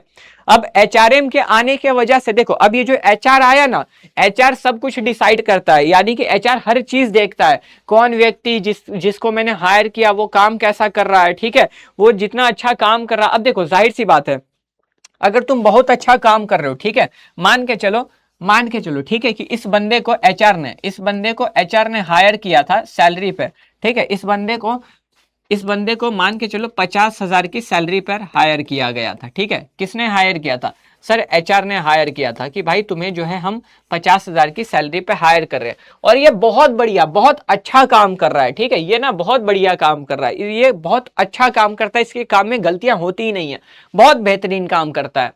तो अगर ये अच्छा काम करेगा तो जाहिर सी बात है हमें इसके इतने अच्छे काम को देख के इसके सैलरी में अप्रेजल देना चाहिए, इसकी सैलरी बढ़ानी चाहिए, इसको सुविधा देनी चाहिए। क्योंकि देखो अगर इसको ऐसा फील हो गया यार मैं काम तो बहुत कर रहा लेकिन ना ये लोग मेरी वैल्यू नहीं करते, मुझे पैसा उस हिसाब से नहीं दे रहे, मतलब इसको कभी भी ऐसा फील होगा तो ये कंपनी छोड़ना चाहेगा। और क्योंकि ये कंपनी के लिए तो बहुत बढ़िया काम कर रहा, और ये कंपनी के लिए बढ़िया काम कर रहा, और ये कंपनी छोड़ेगा तो नुकसान किसको, इसको या कंपनी को? सर कंपनी को है, क्योंकि कंपनी को समझता है कंपनी के लिए बहुत अच्छा काम कर रहा है, तो नुकसान है ना, नुकसान तो कंपनी को है, यानी कि नुकसान तो कंपनी को है, कंपनी को एक अच्छा इंप्लॉय कंपनी खो देगी। तो इसीलिए आप हर बार परफॉर्मेंस देखते हो और उसको उसके परफॉर्मेंस के हिसाब से अप्रेजल देते हो। ये काम किसका होता है? ये काम एचआर का होता है, ठीक है ना। तो यहां पर आपको वही बोल रहा है, देखो निष्पादन मूल्यांकन, कि आप सभी के परफॉर्मेंस को मूल्यांकन करो कि कौन सा व्यक्ति जिसको मैंने हायर किया था वो सब काम कैसा कर रहा है। जो बेहतरीन काम कर रहा है उसको अच्छी सैलरी दो, उसकी सैलरी में इंक्रीमेंट दो, उसकी सैलरी को उस हिसाब से बढ़ाओ, जो खराब काम कर रहा है उसकी सैलरी को उस हिसाब से मत बढ़ाओ, है ना। तो देखो क्या बोला यहाँ पर, आप आगे देखोगे, ठीक है, रीड करोगे अगर यहाँ पे, तो बोला निष्पादन मूल्यांकन इसका उद्देश्य यह निर्धारित करना होता है, इसका, ठीक है, कि कर्मचारी, ठीक है, बोल रहा है कि कर्मचारी, ठीक है, इसका उद्देश्य यह निर्धारित करना होता है कि कर्मचारी अपने पदों की मांगों को कितनी सफलता से पूरा कर रहा है, ठीक है। मूल्यांकन के आधार पर सुधार, पुनर्निर्वेशन, प्रशिक्षण, पदोन्नति और पारिश्रमिक से संबंधित निर्णय लिए जाते हैं, ठीक है। मतलब अगर वो काम बहुत अच्छा कर रहा, हमने देखा है काम तो बढ़िया कर रहा है तो कोई दिक्कत नहीं, सैलरी बढ़ाएंगे। अगर काम खराब कर रहा तो इसको और ट्रेनिंग की जरूरत है ना, इसको और काम सिखाओ, ये सब चीज डिसाइड करी जाती है, ठीक है। फिर आता है पदोन्नति एवं भविष्य नियोजन। पदोन्नति का मतलब क्या होता है, देखो इसको हिंदी में तोड़ोगे शायद से संधि या वर्ण संधि विच्छेद बोलते हैं ना। पदोन्नति मतलब पद में उन्नति, पद जोड़ उन्नति, यानी कि पद ऊपर जाएगा। अब जाहिर सी बात है कंपनी में जो बंदा बहुत बढ़िया काम कर रहा है उसका प्रमोशन करो, उसको इस वाले पोजीशन से ऊपर भेजो, इससे भी फिर ऊपर भेजो, फिर इससे ऊपर भेजो, क्योंकि वो बढ़िया काम कर रहा है। अब जो बढ़िया काम कर रहा है उसकी पदोन्नति करो, जो बढ़िया काम नहीं कर रहा उसको निकालो, है ना। जो अच्छा काम नहीं कर रहा भाई उसका भविष्य खतरे में है ना, अंधकार में है। तो वही चीज देखो, संगठन गतिशील होते हैं, इसीलिए कर्मचारियों को अनेक कौशल और रुचि के अनुसार उच्च पदों की ओर प्रगति का अवसर देना आवश्यक है, ठीक है। इस प्रक्रिया में कर्मचारियों की पदोन्नति, हस्तांतरण और अवनति शामिल होती है ताकि उनका कार्य प्रभावी और उपयुक्त रहे। अब देखो जाहिर सी बात है जब भी तुम्हारी पदोन्नति होगी ना, तुम्हारा सैलरी बढ़ेगा, तुम्हारा पोजीशन सब कुछ बढ़ेगा। तो सोचो तुम पहले 50,000 कमा रहे थे, तुम्हारी पदोन्नति से तुम 80,000 कमाने लग गए, तो तुमको खुशी नहीं होगी, तुम्हारा मोटिवेशन भी तो बढ़ेगा, यार अब मेरी सैलरी 80,000 है, मैं तो और ज्यादा चीजें खरीद सकता अपने लिए, ठीक है। तो ये आपके ही विकास के लिए सारी चीजें की जाती हैं, ठीक। फिर 8वां देखोगे तो कंपनसेशन यानी कि पारिश्रमिक। तो देखो इसका सीधा मतलब वही है, ठीक है, उद्देश्य कर्मचारियों को उनके योगदान के अनुसार उचित वेतन, सुविधाएं और प्रलोभन देना है। मतलब सीधा सीधा ये चीज कि वो जितना मेहनत कर रहा उसको उसके हिसाब से पैसा दो, उसको ये महसूस नहीं होना चाहिए, उसको कभी ये फील नहीं आना चाहिए यार मैं मेहनत तो बहुत कर रहा मुझे पैसा नहीं मिल रहा, सही है ना, मेरी मेहनत के हिसाब से भी पैसा नहीं मिल रहा। उसको जिस दिन ये लगा वो कंपनी छोड़ने के फिराक में आ जाएगा, ठीक है। तो इसमें मूल वेतन, भत्ते, बोनस, कमीशन, लाभ में हिस्सेदारी और बीमा, चिकित्सा अवकाश जैसी सुविधाएं शामिल है। पारिश्रमिक प्रणाली और कानूनी सुरक्षा कर्मचारियों को प्रोत्साहित बनाए रखने और उनकी क्षमता बढ़ाने में मदद करती है, ठीक है। नियुक्तिकरण और पारिश्रमिक प्रक्रिया मिलकर संगठन की मानवीय पूंजी का अधिग्रहण, प्रतिधारण और विकास सुनिश्चित करती है, ठीक है। चलो क्लियर।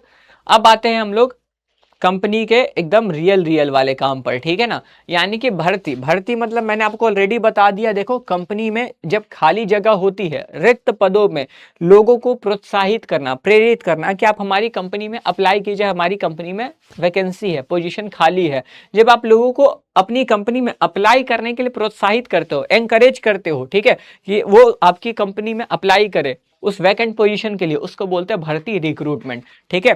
तो भर्ती क्या है, वह प्रक्रिया है जिसमें संभावित कर्मचारियों को ढूंढा जाता है और उन्हें पदों के लिए आवेदन करने के लिए, ठीक है, प्रेरित किया जाता है। ठीक है, इसके लिए पद विवरण और प्रत्याशियों की रूपरेखा का उपयोग करके विज्ञापन तैयार किया जाता है। ठीक है, भर्ती के कितने स्रोत होते हैं? तो भर्ती के जो है 2 स्रोत होते हैं। ठीक है, ध्यान रखिएगा, यहाँ भी मैंने दिया है भर्ती के कितने स्रोत होते हैं। तो सर इसके 2 स्रोत होते हैं, एक होता है आंतरिक, ठीक है, एक होता है आंतरिक स्रोत, दूसरा होता है आपका बाहरी स्रोत। ठीक है, ठीक है। अब आंतरिक का मतलब यहाँ पर सीधा हो जाएगा, आंतरिक स्रोत है तो कंपनी के अंदर से आप भर्ती करोगे। ठीक है, मैं एकदम बेसिक लैंग्वेज में लिख देता हूँ, कंपनी के अंदर से आप भर्ती करोगे। ठीक है, जिससे आपको चीजें आसानी से याद रहे। कंपनी के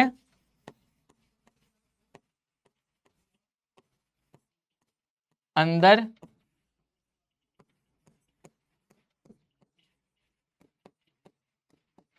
ठीक है, और इसमें कंपनी के बाहर से भर्ती करोगे। ठीक है, मतलब कंपनी में बाहर के लोग होंगे, कंपनी के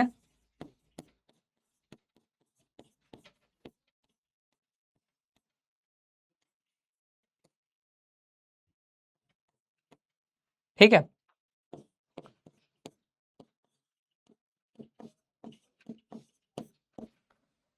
क्लियर है ये बात? देखो अब क्या आता है मेरे दोस्त यहाँ पर कि कंपनी के अंदर से ही भर्ती करोगे, है ना। आंतरिक स्रोत, ये 2 स्रोत है, ध्यान रखना। आंतरिक मतलब कि हम लोग कंपनी के अंदर से ही लोगों को रिक्रूट कर लेंगे, ये है कंपनी के बाहर से लोगों को रिक्रूट करेंगे। ठीक है, अब आंतरिक स्रोत में कितने हैं? तो आंतरिक के 2 स्रोत है। ठीक है, केवल 2, इसके अपने 2 स्रोत हैं और इसके अपने केवल बहुत सारे स्रोत है। उसमें 2 होता है, ट्रांसफर और एक पदोन्नति।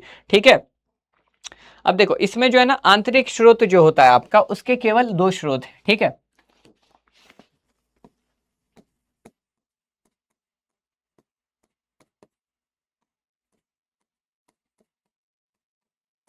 आंतरिक स्रोत। ठीक है, इसमें कितना होता है सर?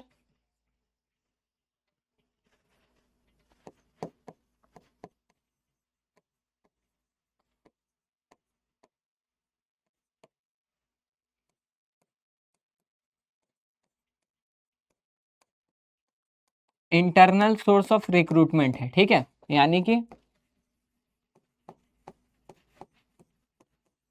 भर्ती के आंतरिक तो लिखा ही है। ठीक है, तो भर्ती के आंतरिक स्रोत, अब भर्ती के आंतरिक स्रोत में देखोगे ना तो इसके अपने 2 हैं। ठीक है, इसके कितने हैं सर? इसके अपने 2 स्रोत हैं।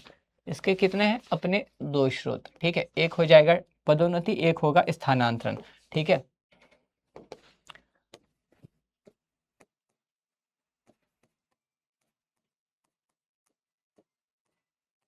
ठीक है, जिसको हम लोग क्या बोलते हैं? ट्रांसफर।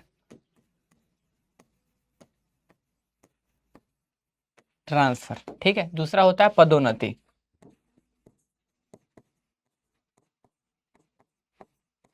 यानी कि प्रमोशन।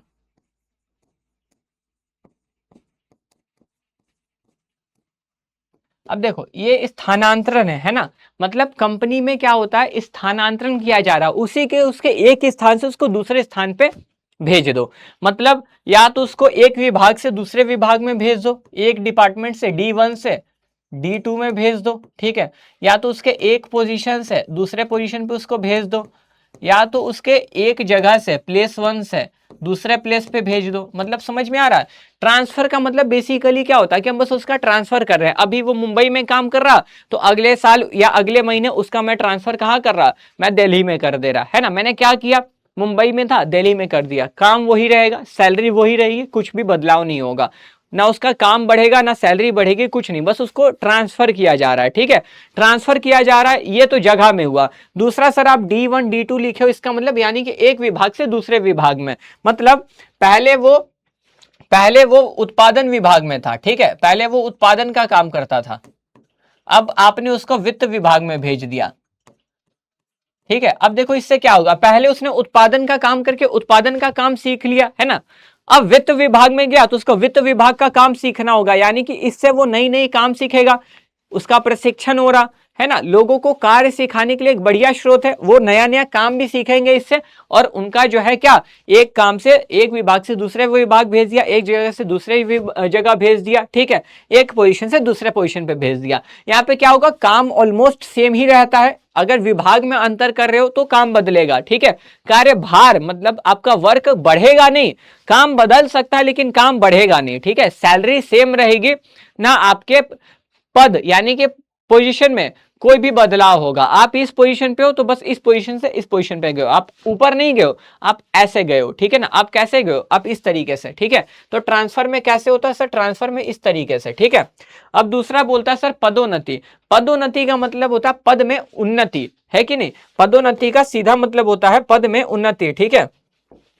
तो पद में उन्नति का मतलब कि आपका पहले पद कुछ और था, अब आपका पद बढ़ गया, उन्नति हो गई। मतलब अब आप पहले इस पोजीशन पे थे, अब आप इस पोजीशन पे हो। तो ये कैसे जाएगा सर, इसका मतलब कि आप ऊपर की तरफ, ठीक है, इसको बोलते हैं पदोन्नति। मतलब आप पहले मान के चलो, मैं तुमको बताऊं अगर, ठीक है, आप पहले नॉर्मल एम्प्लॉय थे, कर्मचारी थे, अब आप प्रबंधक बन गए हो, ठीक है, अब आप मैनेजर बन गए हो, अब आप प्रबंधक बन गए हो, ठीक है।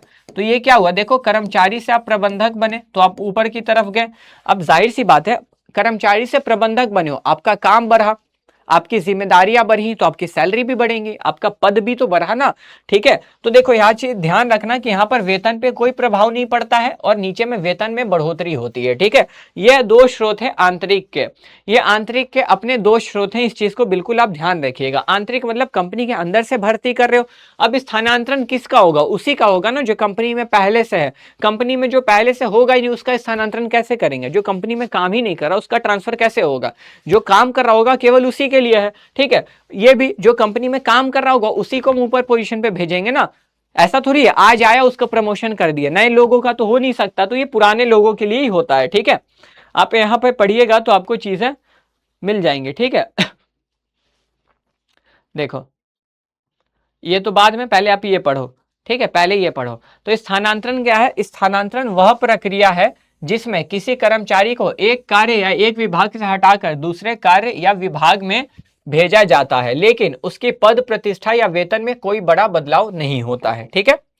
आप आगे की तरफ पढ़ोगे, आप आगे की तरफ बढ़ोगे तो क्या बोलता है, इसमें उन विभागों में रिक्तियों को भरा जा सकता है जहां आवश्यकता अधिक है। कर्मचारियों का समतल पद परिवर्तन माना जाता है। मतलब इसमें इस तरीके से परिवर्तन होता है, ठीक है।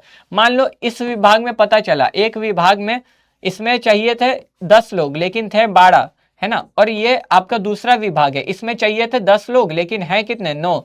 तो आप 2 लोग या फिर एक इंसान इधर भेज दोगे, काम बन जाएगा। समझे मेरी बात, फिर से बताता हूं। देखो मान लो ये पहला डिपार्टमेंट है, ठीक है, ये एक डिपार्टमेंट है जिसमें जरूरत थी कितने की, जिसमें जरूरत थी केवल 10 की लेकिन है कितने, 11, ठीक है। जरूरत 10 की थी लेकिन है 11, ठीक है। दूसरा डिपार्टमेंट है, ये दूसरा डिपार्टमेंट है, इसमें भी जरूरत 10 लोगों की है, ठीक है। इसमें भी जो जरूरत है वो केवल 10 लोगों की है, ठीक है ना, वो केवल 10 लोगों की है, लेकिन है कितने सर, लेकिन है 9। तो जाहिर सी बात है यहाँ पर लोग कम है, तो जो एक यहाँ पर एक्स्ट्रा है उसको यहाँ पर भेज दो। तो देखो एक अगर एक व्यक्ति यहाँ से यहाँ चला जाएगा तो ये 9 है तो 10 बन गया, है ना। तो ये तब भी करा जाता है जब एक जगह पे पोजीशन खाली हो और एक जगह पे पोजीशन ज्यादा हो, इसको भी भरने के लिए आप स्थानांतरण का इस्तेमाल करते हो, ठीक है, वो यहाँ पे बोला है।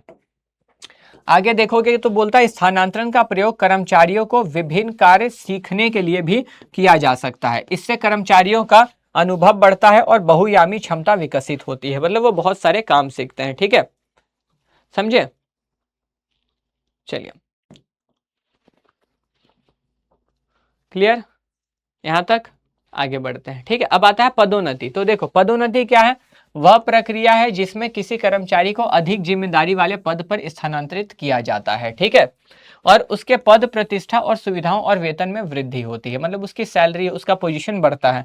इसमें ऊर्ध्वाधर स्थानांतरण होता है, मतलब आप ऊपर की ओर जाते हो, ठीक है। संगठन आमतौर पर निम्न स्तर के कर्मचारियों को पदोन्नति देकर उच्च पदों को भरता है।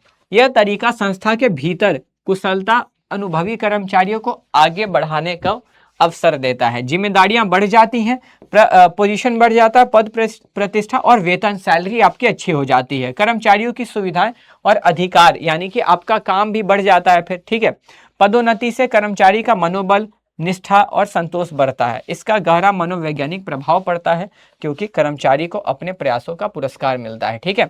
अब होता है ना, लोगों का प्रमोशन होता है तो लोग बहुत खुश होते हैं क्योंकि अब उनकी सैलरी भी ज्यादा हो गई, पहले वो जहां काम कर रहे थे वो उससे ऊंचे पोजीशन पे हैं, ठीक है। तो वही चीज, तो आपको इंटरनल रिक्रूटमेंट यानी कि आंतरिक भर्ती समझ में आ गई। आंतरिक भर्ती एक बार यहाँ से अभी आप रीड कर सकते हो, ठीक है।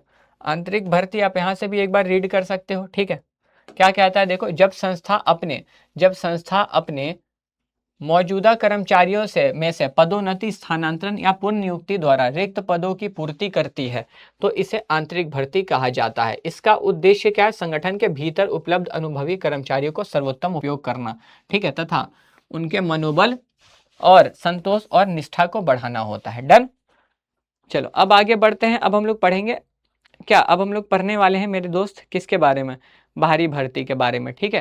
पहले उसके पहले हम लोग ना ये पढ़ लेते हैं, ठीक है, कि आंतरिक भर्ती के लाभ क्या है। आंतरिक भर्ती के लाभ आपको वही बोल रहा है, मैंने आपको बता दिया सब ये, ठीक है। रीड करिए एक बार। आंतरिक भर्ती के लाभ, सबसे पहला मित व्यय, मतलब ये सस्ता होता है, ठीक है। क्यों सर? क्योंकि आपको बाहर से लोगों को हायर नहीं करना है। कंपनी में कौन है नहीं है आपको पता है, कौन बढ़िया काम करता है नहीं काम करता है, सीधा उसको आप स्थानांतरण या पदोन्नति करोगे, ठीक है। आपको इंटरव्यू करने का जरूरत नहीं, इंटरव्यू नहीं करोगे तो समय बचेगा, पैसा भी नहीं लगेगा, है कि नहीं। तो ये सब समय बचता है, पैसा बचता है, इसीलिए इसको सस्ता माना जाता है। दूसरा, सरल चयन, तो क्योंकि आपको पता है मेरा कौन सा कर्मचारी अच्छा काम करता है, कौन सा कर्मचारी खराब काम करता है, तो जो अच्छा काम करेगा उसी का पदोन्नति स्थानांतरण किया जाएगा, खराब वाले का क्यों करेंगे। तो मेरे लिए आसान है चुनना, ठीक है। कर्मचारियों को अभिप्रेरित करना, अब आपका सोचो ना, आप पहले इस पोजीशन पे थे, अब आप इस पोजीशन पे काम कर रहे हो, तो आपको मोटिवेशन आएगा ना यार कि मैंने मेहनत तो की है, पहले मैं यहाँ था अब मैं यहाँ पर हूँ, तो ऑटोमेटिकली मोटिवेशन आ जाता है, ठीक है। आगमन की आवश्यकता नहीं होती, मतलब किसी को ये बताने का जरूरत नहीं है हमारी कंपनी क्या है, हम क्या काम करते हैं, कंपनी में क्या होता है। जैसे मैंने बताया ना, प्लेसमेंट ओरिएंटेशन, मतलब आपको इंडक्शन कराने की जरूरत नहीं है भाई, कंपनी में वो पहले से काम कर रहा है, वो जानता है कंपनी का क्या काम है, कंपनी क्या करती है, कंपनी में क्या कैसे होता है, ठीक है। और मानव संसाधनों का बेहतर उपयोग, अब देखो जहां पर कम लोग हैं वहां पे कम लोगों से ज्यादा लोग, है ना, किया ना आपने, जहां पे कम लोग थे और जहां पे ज्यादा लोग थे, ज्यादा लोग वाले डिपार्टमेंट में से लोगों को उठाया इस वाले विभाग में डाल दिया। तो हम लोग इंसान का सही इस्तेमाल करें, अपने मानव संसाधन का बेहतर उपयोग करें और अनुपस्थिति को कम, है ना। अब अगर कोई व्यक्ति नहीं है तो भाई क्या उससे क्या हो रहा है, कोई व्यक्ति नहीं है तो उसकी कमी नहीं खलेगी, है कि नहीं। जहां ज्यादा लोग उठा के पटक दो, सेम वाले में काम बन जाएगा। ये तो उसका क्या था, एडवांटेज, भर्ती के आंतरिक स्रोतों के लाभ, ठीक है। अब इसका नुकसान, नुकसान क्या है? नुकसान देखो, भर्ती के आंतरिक स्रोतों की सीमाएं, तो सबसे पहला होता है ना कि ये क्या, नई कंपनी के लिए नहीं। अब सोचो तुमने कल ही कंपनी बनाई है अपनी, ठीक है, तुमने अपना नया नया बिजनेस चालू किया है, तुम स्थानांतरण और पदोन्नति कहां से करोगे? कैसे सर? तुमने नई कंपनी खोली है, अब नई कंपनी में तुम्हारे पास उतने लोग तो नहीं होंगे, घर वालों को तो नहीं रखोगे ना, जाहिर सी बात है, नई कंपनी खोली है, बाहर वाले लोगों को हायर करना पड़ेगा। और आंतरिक का मतलब क्या है कि कंपनी के अंदर से ही भर्ती कर रहे हैं, आप तो यहाँ बाहर वाले को बुला रहे हो, तो नई कंपनी के लिए तो ये नहीं हुआ, ठीक है। समझे? तो सबसे पहला यहाँ पे क्या आता है, नए उपक्रमों के लिए उपयुक्त नहीं है, not suitable for new enterprise, ठीक है। फिर दूसरा कि सारे देखो, अभी कोई अगर आंतरिक भर्ती कर रहा तो वहां पे कोई भी नया इंप्लॉय नहीं आ सकता क्योंकि आंतरिक है, यानी कि कंपनी के अंदर से भर्ती कर रहे हैं, कोई भी नया हायरिंग नहीं होगी, तो कोई नया entry of new young blood नहीं हो पाएगा। मतलब कोई व्यक्ति नया नया एकदम अच्छे खासा अपडेटेड टेक्नोलॉजी जानता है, वो आ ही नहीं पाएगा कभी भी कंपनी में। क्यों? क्योंकि कंपनी बाहर से तो भर्ती कर ही नहीं रही, एक्सटर्नल रिक्रूटमेंट तो कर ही नहीं रही, कंपनी तो अपने ही अंदर के लोगों को ऊपर ऊपर ऊपर ऊपर घुमा रही है ना। तो कोई नया व्यक्ति नहीं आ पाएगा, तो नए खून की प्रविष्टि रोकता है, ठीक है। उत्साह स्तर में कमी, यहाँ पे लोग आलसी हो जाते हैं, ठीक है। क्या होता है यहाँ पे लोग ना आलसी हो जाते हैं, मतलब वो उनको फिर कोई उत्साह नहीं रहता, उनको पता यार मेरा कभी ना कभी प्रमोशन हो जाना, मेरी सैलरी बढ़ जानी है, तो काहे का काम करना, बैठ के तो सैलरी मिल ही रही, तो उनको उत्साह नहीं होता है कुछ भी, ठीक है। अब कोई नया इंसान आएगा, उससे कॉम्पिटिशन, अब सोचो तुम कंपनी में गए, तुमको पुराने वाले से ज्यादा सैलरी मिली, तो पुराने वाले को लगेगा नया नया आया है और मेरे से ज्यादा सैलरी ले जा रहा, कंपटीशन करना पड़ेगा, तो वो मेहनत करेगा, उसको भी फिर उत्साह आएगा, ठीक है। लेकिन यहाँ तो पता है कि भाई मेरा कभी ना कभी तो पदोन्नति या स्थानांतरण हो ही जाना है। असंतोष उत्पन्न करता है, मतलब तो वही चीज है यार कि ठीक है, मतलब कुछ लोगों को पता चल रहा है कि भाई मैं जितना काम कर रहा हूँ उतनी सैलरी नहीं मिल रही, जो काम नहीं कर रहा उसको ऊपर ऊपर भगाया जा रहा है ना, तो ये थोड़ा सा अच्छा नहीं लगता उन लोगों को। फिर मानव संसाधनों का बेहतर उपयोग, नहीं ये नहीं होगा, ठीक है, नहीं हो पाता है यहाँ, नहीं होता है यहाँ, ठीक है। और कम उत्पादकता, मतलब वही चीज है कि यहाँ लोग काम नहीं करते क्योंकि पता है बैठे बैठे पदोन्नति सैलरी बढ़ी जाना, प्रमोशन हो ही जाएगा, ट्रांसफर हो ही जाएगा, काय को काम करना, तो वो काम करना छोड़ देते हैं, रोक देते हैं, ठीक है। फिर आप आते हो बाहरी स्रोत पे, तो बाहरी स्रोत सिंपल है, आंतरिक क्या था, कंपनी के बाहर से भर्ती कर रहे थे, है कि नहीं, कंपनी के बाहर से भर्ती कर रहे थे आप, उसी को हम लोग क्या बोल रहे थे, आंतरिक में कंपनी के अंदर से, तो बाहरी तो कंपनी के बाहर से भर्ती करोगे, ठीक है। तो इसमें क्या है, जब आंतरिक कर्मचारियों द्वारा रिक्त पदों की पूर्ति संभव नहीं है, तब संस्था संगठन के बाहर से योग्य एवं सक्षम व्यक्तियों को भर्ती करती है, जिससे बाहरी स्रोत भी कहते हैं, ठीक है, ठीक है। इसका उद्देश्य क्या होता है, संगठन में नई प्रतिभा, नवीन विचार और विस्तृत विकल्प उपलब्ध करना तथा संगठन के कार्य निष्पादन और विकास को बढ़ाना होता है, ठीक है, ये चीज। अब देखोगे इसका स्रोत, ठीक है ना, तो इसके कितने स्रोत हैं, तो सबसे पहला इसका था प्रत्यक्ष भर्ती। मतलब प्रत्यक्ष भर्ती का मतलब क्या होता है, इसमें क्या होता है ना, जैसे कंपनी का कुछ लोग होगा, ठीक है, कंपनी का जैसे ये व्यक्ति है, ये जाएगा कंपनी के गेट पर एक बोर्ड साट देगा, वी आर हायरिंग, ठीक है, कुछ लोग आएंगे। अब देखते हो ना कभी कभी होता है किसी दुकान के बाहर, कंपनी के बाहर लिखा होता है भर्ती हो रही है, हायरिंग हायरिंग हायरिंग, नोटिस साट दिया, जिसको जॉब की जरूरत है वो लोग गए, अच्छा यहाँ पे हायरिंग हो रही है, चले जाएंगे, इंटरव्यू दे देंगे, हो सकता है अगर इंटरव्यू क्वालिफाई करेंगे उनको हायर कर लिया जाएगा, ठीक है। तो ये डायरेक्ट रिक्रूटमेंट, ये वैसे लोगों के लिए होता है जो थोड़े से कम पढ़े लिखे होते हैं, ठीक है ना। तो देखो प्रत्यक्ष भर्ती में क्या होता है, संगठन के नोटिस बोर्ड पर रिक्त पदों की सूचना लगाई जाती है, ठीक है, और इच्छुक उम्मीदवार तय तिथि यानी कि डेट डिसाइडेड होता है कि इस दिन होना है, ठीक है, तो उस दिन जाते हैं, जिनको जॉब चाहिए वो उस दिन वहां जाते हैं, पर वहीं आकर चयन प्रक्रिया में भाग लेते हैं, ठीक है। यह विधि देखो, यह विधि मुख्यतः अप्रशिक्षित और अर्धकुशल कर्मचारियों के लिए अपनाई जाती है। ऐसे कर्मचारी सामान्यतः आकस्मिक या बदली कर्मचारी होते हैं, ठीक है, जिन्हें दिहाड़ी के आधार पर पारिश्रमिक दिया जाता है। यह भर्ती विधि सस्ती और त्वरित होती है तथा अस्थायी और आकस्मिक रिक्त पदों को भरने के लिए उपयुक्त होती है, ठीक है, मतलब ये सस्ती होती है, ठीक है, ये चीज। सेकंड आता है आपका क्या, अनियमित आवेदक या प्रत्याशी सूची, ठीक है, जिसको आप लोग बोल सकते हो, क्या बोलोगे सर, जिसको आप क्या बोल सकते हो, सिंपली आप क्या बोल सकते हो, आप इसको क्या बोल सकते हो दोस्त, आप इसको यही बोल सकते हो ना, आप इसको यही बोल सकते हो, है कि नहीं, कि क्या प्रत्यक्ष सूची, मतलब देखो क्या होता है, कभी कभी होता है ना, आपने ये कभी देखा नहीं होगा, लेकिन ना कभी कभी क्या होता है, नॉर्मल कंपनी में, दुकान में, जो छोटे मोटे दुकान होते हैं, ठीक है, जैसे किसी इंसान को जॉब की जरूरत है, वो अपना रेज्यूमे लेके घूमता रहता है, मुझे कहीं तो जॉब मिल जाए, मुझे कहीं तो जॉब मिल जाए यार, मतलब जॉब मिल जाएगा तो थोड़ा सा अच्छा होगा, है कि नहीं, समझ रहे हो, जॉब मिल जाएगा, वो अपना रेज्यूमे लेके हर जगह घूम रहा है, कहीं तो मुझे जॉब मिले, कहीं तो जॉब मिले, वो हर जगह जा रहा है, पूछता है जॉब है, सामने वाला बोलेगा नहीं है, आप एक काम कीजिए, आप हमें रेज्यूमे दे दीजिए, ठीक है। मैं तुमको एक बेस्ट एग्जांपल से समझाता हूँ, देखो इसमें क्या हुआ, ठीक है, इसमें एक बंदा था, इसमें एक बंदा था, ये एक कंपनी में गया, ठीक है, ये कहा एक कंपनी में गया, ठीक है, ये गया इस कंपनी में जाके पूछता है क्या आपके पास जॉब है, कंपनी ने बोला नहीं अभी हमारे पास जॉब नहीं है, बट आप एक काम कीजिए, आप हमें अपना रेज्यूम दे दीजिए। इसने अपना रेज्यूम कंपनी को दे दिया, ये इसने इसको कहा जब भी हमें आपकी ज़रूरत लगेगी हम आपको कॉल कर लेंगे, कांटेक्ट कर लेंगे, ठीक है। तो इसने अपना रिज्यूम उसको दे दिया, अब जब भी उसको लगेगा कि हाँ मुझे लोगों की ज़रूरत है वो इसको कांटेक्ट कर लेगा। इसको बोलते हैं प्रतीक्षा सूची यानी कि कैजुअल कॉलर, अनियमित आवेदक भी बोलते हैं, ठीक है ना। तो देखो कई प्रतिष्ठित व्यावसायिक इकाइयां अनियमित यानी कि बिन बुलाए आवेदकों के आवेदन को फाइल बनाकर रखती हैं, ठीक है, फाइल बना के रखती हैं जो भविष्य में रिक्त पदों के लिए मानव शक्ति का एक महत्वपूर्ण स्रोत बनते हैं। अब फाइल बना के कैसे रखेगी, देखो इसके जैसे बहुत सारे लोग इसके पास गए हैं, सभी के रेज्यूमे को ये ले लेके रख लेती है। अब मान लो 100 लोग भी इसके पास गए हैं, ठीक है, 100 लोग भी गए हैं, तो 100 लोग के रेज्यूमे को, सीवी को अगर इसने अपने पास रखा है तो जाहिर सी बात है एक मोटा फाइल बन जाएगा, है ना। सर सीवी रेज्यूमे क्या होता है बाबू? सीवी रेज्यूमे एक ऐसा डॉक्यूमेंट होता है जिसमें आप अपनी बेसिक डिटेल, आपने क्या पढ़ाई की है, आपने पहले कहाँ काम किया है, ठीक है, ये सारी चीज़ें आप अपना इन्फॉर्मेशन, पर्सनल इन्फॉर्मेशन आप उसमें देते हो, जो जिसके माध्यम से कंपनी आपके बारे में कुछ पता लगाती है, ठीक है, आपके बारे में जानती है, समझती है, उसको सीवी बोलते हैं, ठीक है।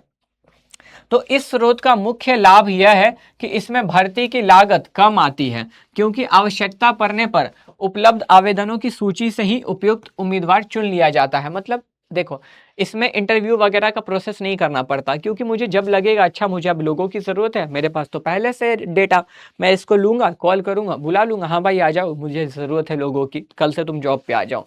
तो मुझे अलग से एक ये नहीं निकालना पड़ेगा, हम हायरिंग कर रहे हैं, हम हायरिंग कर रहे हैं, आप आइए, वो अप्लाई करेगा, उसका इंटरव्यू लेना होगा, नहीं करना होगा, क्योंकि मेरे पास पहले से डिटेल है, मेरे पास पहले से डेटा है, जिनको मैं कॉल करके बुलाऊँ और उनकी हायरिंग कर लूँ, है ना। तो इसीलिए लागत कम आती है, समय कम लगता है इसमें, ठीक है। फिर थर्ड आपका आता है एडवर्टीजमेंट, यानी कि विज्ञापन। तो ये होता है, मतलब न्यूज़पेपर कभी पढ़े हो, पेपर पढ़े होगे, तो उसमें छोटा छोटा जगह पे ना जॉब लिखा होता है, जॉब हायरिंग हो रही है, उसमें एक न्यूज़पेपर में एक पेज में पूरा जॉब का ही सेक्शन होता है, जिसमें पूरा डिटेल लिखा होता है, कहाँ पर जॉब है, कितनी सैलरी देंगे, किस चीज़ के लिए है, किस जगह, सब सारी डिटेल एक समाचार पत्र यानी कि पेपर में विज्ञापन के तौर पर दी जाती है, ठीक है। तो देखो, समाचार पत्रों और व्यावसायिक पत्रिकाओं में विज्ञापन तब दिए जाते हैं जब रिक्त पदों के लिए विस्तृत विकल्प की आवश्यकता होती है, विशेषकर उद्योग और वाणिज्य के वरिष्ठ पदों के लिए, ठीक है। विज्ञापन में संगठन और पद से संबंधित विस्तृत जानकारी दी जा सकती है, ठीक है। इस विधि से प्रबंधन, इससे मैनेजमेंट को बहुत सारे लोगों मिलते हैं, ठीक है, और उसकी हानि यह है कि अयोग्य आवेदन की संख्या अधिक हो सकती है। मतलब अब न्यूज़पेपर तो बहुत सारे लोग पढ़ते हैं, ठीक है। अब मान लो किसी जॉब पर ज़रूरत थी कि मुझे 5 साल, मुझे एक टीचर चाहिए जो मुझे कोचिंग में, ठीक है, मुझे एक टीचर चाहिए जिसको 5 साल का एक्सपीरियंस हो, बायोलॉजी पढ़ा दे।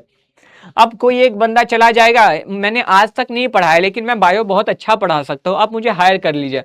वो कोचिंग बोली यार हमें तुम्हारी ज़रूरत ही नहीं है, हमें तो 5 साल एक्सपीरियंस वाला चाहिए, तुम्हें हम हायर ही नहीं करना चाहते, है ना।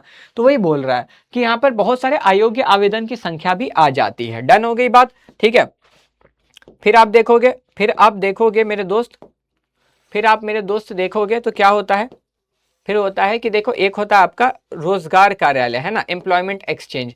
अब देखो मेरी बात को समझना बड़े ध्यान से, ठीक है। सर आप ये क्या कर रहे हो, मैं आपके लिए एक बेहतर सीक्वेंस तैयार करके दे रहा वैसे, ठीक है, और कुछ नहीं। देखो रोजगार कार्यालय, अब रोजगार कार्यालय यानी कि एम्प्लॉयमेंट एक्सचेंज, ठीक है, ये ना एक एक्सचेंज होता है। देखो एक ऐसा जगह है, ठीक है, मान लो एक संस्था है जहां पर बहुत सारे वैसे लोग जिनके पास जॉब नहीं है, वो यहाँ पर जा करके अपने आप को रजिस्टर करते हैं, ठीक है।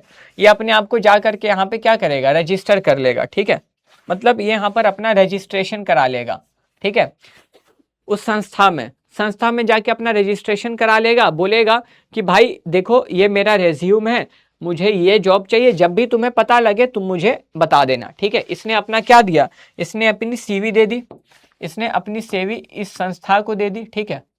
मैं लिख देता हूं एम्प्लॉयमेंट एक्सचेंज, ठीक है, ये है ये, ठीक है।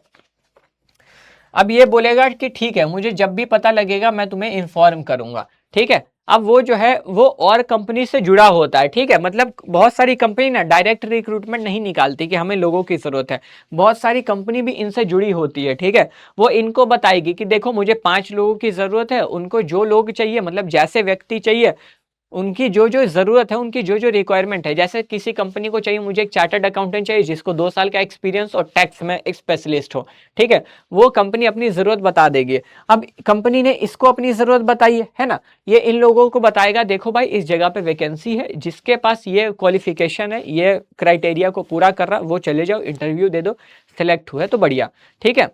ये सरकार द्वारा स्थापित की जाती है, ठीक है। तो देखो सरकारी रोजगार कार्यालय अकुशल एवं कुशल पदों की भर्ती के लिए एक महत्वपूर्ण बाहरी स्रोत होते हैं, ठीक है, यानी कि ध्यान रखना इसको सरकार स्थापित करती है, ठीक है। और कई मामलों में कानूनन रिक्त पदों की सूचना देना अनिवार्य है, ठीक है, मतलब सरकारी में जो होता है ना तो उनको ये इंफॉर्मेशन देना पड़ता है, तो कई मामलों में, ठीक है, ये देखो यहाँ पर तो, और कई मामलों में कानूनन रिक्त पदों की सूचना देना अनिवार्य होता है। यह नियोक्ता और रोजगार चाहने वालों के बीच सेतु का कार्य करता है। ठीक है, देखो जुड़ा हुआ है ना।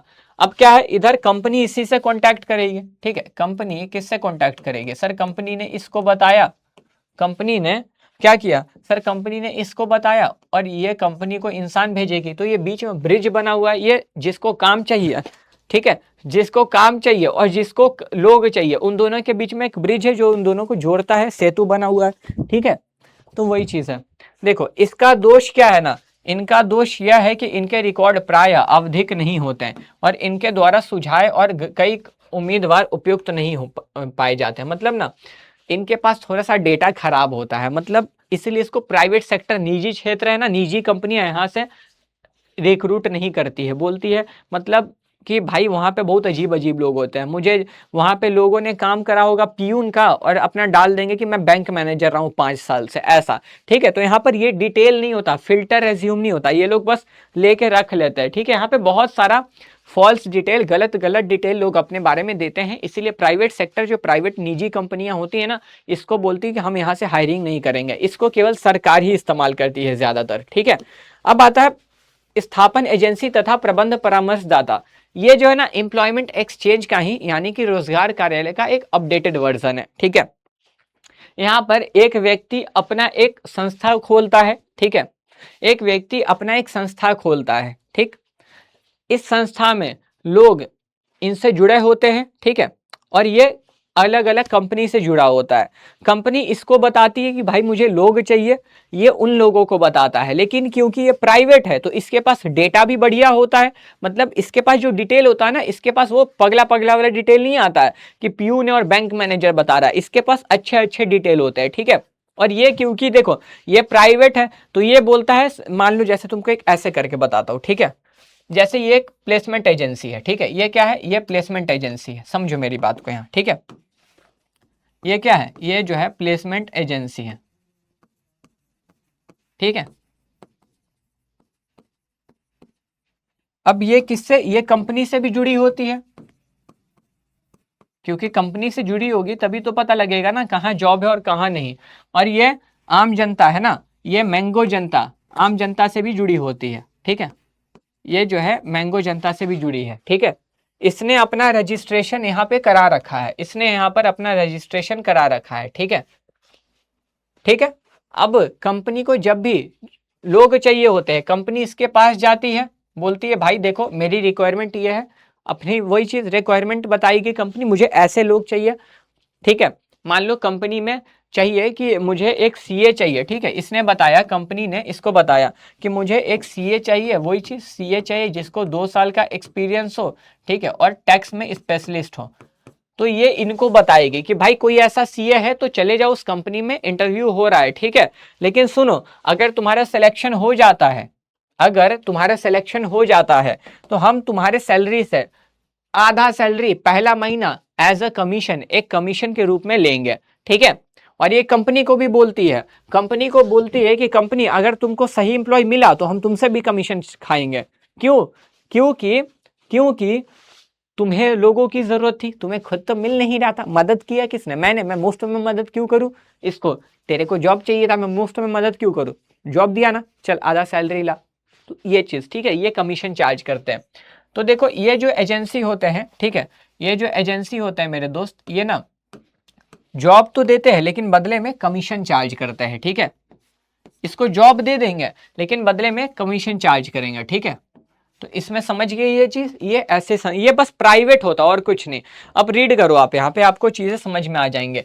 निजी भर्ती एजेंसियां तकनीकी और व्यवसायिक क्षेत्रों में कर्मचारियों की मांग पूर्ति से जुड़ी सेवाएं देती हैं। ठीक है, उम्मीदवारों का, देखो क्या बोल रहा है, उम्मीदवारों का विवरण संकलित कर नियोक्ताओं को उपयुक्त नाम सुझाती है और अपनी सेवाओं के लिए, देखो क्या बोला, और अपनी सेवाओं के लिए, है ना, अपनी सेवाओं के लिए शुल्क, फीस लेती है, जिसको कमीशन बोलते हैं। ठीक है, समझे? प्रबंधकीय परामर्शक फर्में तकनीकी, व्यावसायिक और प्रबंधकीय कर्मचारी विशेषकर उच्च एवं मध्य स्तर के अधिकारियों की भर्ती में विशेषज्ञ होती है और योग्य उम्मीदवारों के डेटा बैंक के माध्यम से नियुक्ति में सहायता करती है। ठीक है, मतलब वही चीज जो पूरा मैंने कॉन्सेप्ट आपको बताया। ठीक है, अब फिर आता है एक देखो कैंपस रिक्रूटमेंट। ठीक है, जो एक वर्ड है जो बहुत ज्यादा चलता है आज के समय में। ठीक है, एक वर्ड जो बहुत ज्यादा आज के समय में चलता है कैंपस प्लेसमेंट, है ना, या फिर कैंपस प्लेसमेंट हम लोग सुनते हैं ना, कैंपस प्लेसमेंट। कोई कॉलेज भी बोलती है हम आपको कैंपस प्लेसमेंट देंगे, हम आपको प्लेसमेंट देंगे। तो इसमें क्या होता है, इसमें ठीक है, इसमें होता है कि कोई भी बेस्ट कॉलेज से, ठीक है, कोई भी अच्छे अच्छे बड़े बड़े कॉलेज से कंपनी टाई अप करके रखती है। टाई अप का मतलब कंपनी एग्रीमेंट कॉन्ट्रैक्ट बना के रखती है। ठीक है, कंपनी हर एक साल इस कॉलेज के पास जाती है और इस कॉलेज से फाइनल ईयर ग्रेजुएशन मास्टर्स के स्टूडेंट का इंटरव्यू लेती है। जो बढ़िया इंटरव्यू दिया, जिसका परफॉर्मेंस पूरे साल एग्जाम वगैरह में इंटरव्यू में भी अच्छा रहा, कंपनी उसके फाइनल ईयर में ही उसको हायर कर लेती है। मतलब अभी वो कॉलेज में ही पढ़ रहा था, कॉलेज उसने पास भी नहीं किया, कंपनी जाएगी, इंटरव्यू लेगी, उसको इंसान पसंद आया, ले जाएगी, चलो तुम काम करो मेरे साथ। ठीक है, तो कॉलेज में से, कैंपस में से ही भर्ती कर ली जाती है कंपनी में, इसलिए बोलते हैं कैंपस भर्ती। ठीक है ना, या विश्वविद्यालय भर्ती। तो देखो, विश्वविद्यालय और प्रबंधकीय प्रौद्योगिकी संस्था तकनीकी, व्यावसायिक और प्रबंधकीय पदों की भर्ती के लिए एक महत्वपूर्ण स्रोत है। ठीक है, जहां से योग्य उम्मीदवार उपलब्ध होते हैं। बड़ी संस्थाएं, क्या बोल रहा है, बड़ी संस्थाएं एवं शैक्षणिक संस्थानों से करीबी संपर्क बनाए रखती है। ठीक है, और इस पूर्व स्थापित प्रक्रिया को विश्वविद्यालय कहा जाता है। विश्वविद्यालय यानी कि भर्ती, कैंपस रिक्रूटमेंट कहा जाता है। ठीक है, फिर आता है आपका रिकमेंडेशन ऑफ एम्प्लॉयज। मतलब जैसे कि देखो, कंपनी में ये इंसान पहले से काम कर रहा था, अमन नाम था। ठीक है, एक अमन नाम का बंदा, ठीक है, मान लो जैसे अमेजॉन कोई भी कंपनी है, XYZ कंपनी है। ठीक है, XYZ कंपनी है। ठीक है, अब इस कंपनी में अमन नाम का बंदा पहले से काम कर रहा था। ठीक है, XYZ कंपनी में लोगों की जरूरत थी, अमन बहुत अच्छा काम करता था। ठीक है, तो XYZ के कंपनी का जो मैनेजर था, मैनेजर प्रबंधक अमन को बोलता, अमन यार तुम बहुत अच्छा काम करते हो, अपनी जैसा एक और इंसान लाओ ना। ठीक है, अपनी जैसा। अमन बोलेगा ठीक है मैं देखता हूं। तो इसका कोई भाई दोस्त होगा, इसने बोला देखो ये ना, ये है, ये कौन है, ये है चमन। ठीक है, ये है मेरा छोटा भाई चमन, जिसका नाम क्या है, जिसका नाम है चमन। ठीक है, आप इसको हायर कर लीजिए। कंपनी बिना कुछ सोचे समझे हायर कर लेगी। क्यों? क्योंकि कंपनी को लगता है अमन अच्छा काम करता, तो इसका भाई जो चमन है वो भी अच्छा काम करेगा, वो खराब काम नहीं करेगा, है ना। तो इसने सिफारिश की बस, और उसका हायर हो गया। तो वही तो है कर्मचारियों द्वारा अनुशंसा। ठीक है, तो देखो, वर्तमान कर्मचारी की सिफारिश से आए आवेदक भर्ती का एक अच्छा स्रोत होते हैं। ठीक है, क्योंकि उनकी पृष्ठभूमि पहले से जानी पहचानी होती है। इसमें प्रारंभिक जांच पहले ही हो जाती है, क्योंकि कर्मचारी कंपनी और प्रत्याशी दोनों को जानता है और दोनों के हितों को संतुलित करने का प्रयास करता है। ठीक है, क्लियर। फिर आता है आपका जॉबर एवं ठेकेदार। ठीक है, तो जॉबर एवं ठेकेदार का मतलब क्या है। अब देखो, कई बार होता है ना कि मजदूर लोग, ठीक है, कंपनी को अपने यहाँ कोई बिल्डिंग वगैरह कुछ भी बनवाना है, तो वो क्या एक एक मजदूर से थोड़ी जाके बोलेगा कि चलो तुम मेरे यहाँ बिल्डिंग बना देना। नहीं, कंपनी एक ठेकेदार होता है जो सारे मजदूरों का मतलब होता है ना, लीडर होता है। कंपनी उससे कांटेक्ट रखती है, कंपनी बोलेगी देखो मेरे यहाँ ये काम है, इतने लोग चाहिए, तुम लोग को लेके आ जाना, तुम्हारा जो पैसा बनेगा मैं तुम्हारे हाथ में दूंगी। ठीक है, तुम अपने हिसाब से अपने लोगों में बांटना, तुम उस पैसे का क्या करोगे मुझे मतलब नहीं है। ठीक है, बस मैं तुमको तुम्हारा जो पैसा बनेगा मैं दे दूंगी, अपने कर्मचारी में बांटना तुम्हारा काम है। ठीक है, तो कंपनी अपने जॉबर या ठेकेदार से रिश्ता बना के रखती है। ठीक है, जॉबर एवं ठेकेदार संभावित मजदूरों से संपर्क बनाए रखते हैं और कम समय की सूचना पर आवश्यक संख्या में अकुशल श्रमिक उपलब्ध कराते हैं। ठीक है, इस प्रणाली की कमी यह है कि यदि ठेकेदार संस्था छोड़ देता है तो उसके द्वारा नियुक्त किए गए मजदूर भी कार्य छोड़ देते हैं। अब जाहिर सी बात है, होता था ना पुराने फिल्म में, हमारी मांग पूरी करो, एक हड़ताल पे गया सभी हड़ताल पे चले जाते थे। तो ये उसी की बात कर रहा है। ठीक है, कि अगर कोई भी एक कंपनी छोड़ेगा तो सभी छोड़ देंगे। ठीक। फिर आता है विज्ञापन अथवा दूरदर्शन। अब इसमें क्या है कि ये बहुत रेयरली यूज होता है, ठीक है, कि आपने टीवी पर एडवर्टीजमेंट चला दिया, इस कंपनी में लोगों की जरूरत है, जाके अपना इंटरव्यू दे दीजिए, तो ये बहुत कम होता है, ठीक है। तो टीवी, दूरदर्शन एवं अन्य चैनलों के माध्यम से रिक्त पदों की सूचना देना एक महत्वपूर्ण भर्ती स्रोत बनता जा रहा है। इसमें संस्था का विवरण, पद की आवश्यकताएं और आवश्यक योग्यताएं विस्तृत रूप से प्रसारित की जाती हैं। समझे? मतलब इसमें क्लियरली टीवी पे ऐड चला दिया कि भाई इस कंपनी में ये पोजीशन खाली है, ऐसे लोगों की जरूरत है, टीवी पे चल रहा है। अब जो देखेगा वो पहुंच जाएगा जिसको जॉब की जरूरत होगी, ठीक है। और लास्ट होता है वेब प्रसारण, मतलब कि अब आप इतना सारा ऐप सुनते हो ना, लिंक्डइन, अपना, ये सब जॉब है, वर्क इंडिया, तो ऑनलाइन नौकरी.com, ये सब जो ऐप है, ठीक है, इन सब ऐप पे जब जॉब पोस्ट किए जाते हैं ना, उसको बोलते हैं वेब प्रसारण। क्यों? क्योंकि वेब का मतलब वेबसाइट, तो वेबसाइट पे जब जॉब पोस्ट किया जा रहा है उसको बोलेंगे वेब प्रसारण, ठीक है। तो इंटरनेट आज भर्ती का एक सामान्य और लोकप्रिय स्रोत बनता जा रहा है, जहां कार्य चाहने वाले और नए प्रवेशकों से संबंधित जानकारी उपलब्ध होती है। विशेष वेबसाइटों पर संभावित कर्मचारी और योग्य व्यक्तियों की तलाश कर रही संस्थाएं जाकर आवश्यक सूचनाएं प्राप्त करती हैं। एग्जाम्पल लिंक्डइन, जिसको जॉब चाहिए वो लिंक्डइन चलाता है, जिनको लोग चाहिए वो भी लिंक्डइन चलाता है। लिंक्डइन पे जॉब पोस्ट किया जाता है, जिसको जॉब में इंटरेस्टेड है लिंक्डइन पे अप्लाई करो, आपको इंटरव्यू वगैरह हो जाएगा, आपका होना होगा तो, ठीक है। चलिए, तो यही था भर्ती। तो भर्ती के ये सारे स्रोत थे, ठीक है। अब भर्ती होता कैसे है? तो भर्ती होना बहुत सिंपल है। देखो, सबसे पहले हमने क्या पढ़ा है, स्टाफिंग कैसे करते हैं, है ना। तो सबसे पहले हम ये पता करते हैं हमें कितने लोगों की जरूरत है, ठीक है। तो सबसे पहले हम लोग क्या पता करते हैं, देखो हम लोग सबसे पहले ये पता करते हैं भाई कि मानव शक्ति के स्रोतों की पहचान, हमें कितने लोग चाहिए, ठीक है। तो इसमें पता लगाया जाता है कि जहां वहां कहां से योग्य कर्मचारी मिल सकते हैं, ठीक है। मतलब मुझे अब लोग चाहिए, मान लो मुझे 5 लोग चाहिए, तो मुझे ये 5 बेस्ट लोग मुझे कहां से मिलेंगे, ठीक है। मैं वो सारे सोर्स देखूंगा, बहुत सारे सोर्स हैं। मैं आंतरिक भर्ती कर सकता हूं, मैं बाहरी भर्ती कर सकता हूं, देखा ना। तो हम लोग इतने सारी चीज कर सकते हैं। तो हम लोग एक बेस्ट स्रोत का पता करेंगे, हमें जहां से बेस्ट इंप्लॉय मिल जाए, ठीक है। तो देखो क्या बोल रहा है, इसमें पता लगाया जाता है कि कहां से योग्य कर्मचारी मिल सकते हैं, ठीक। और वो स्रोत आंतरिक हो सकते हैं और बाहरी हो सकते हैं, ठीक है। अब देखो, 2 स्रोत तो निकाल लिया, इतने सारे स्रोत में सबसे जो बेस्ट होगा हम क्या करेंगे, उसको चुन लेंगे। मतलब मुझे ज्यादा भरोसा है कि मैं लिंक्डइन से लोगों को हायर करूंगा, है ना। मुझे जिस पे भरोसा होगा मैं उससे लोगों की हायरिंग धीरे धीरे स्टार्ट करूंगा। तो विभिन्न स्रोतों की विश्वसनीयता, मुझे जिस पे भरोसा है उसकी तुलना करेंगे, ठीक है।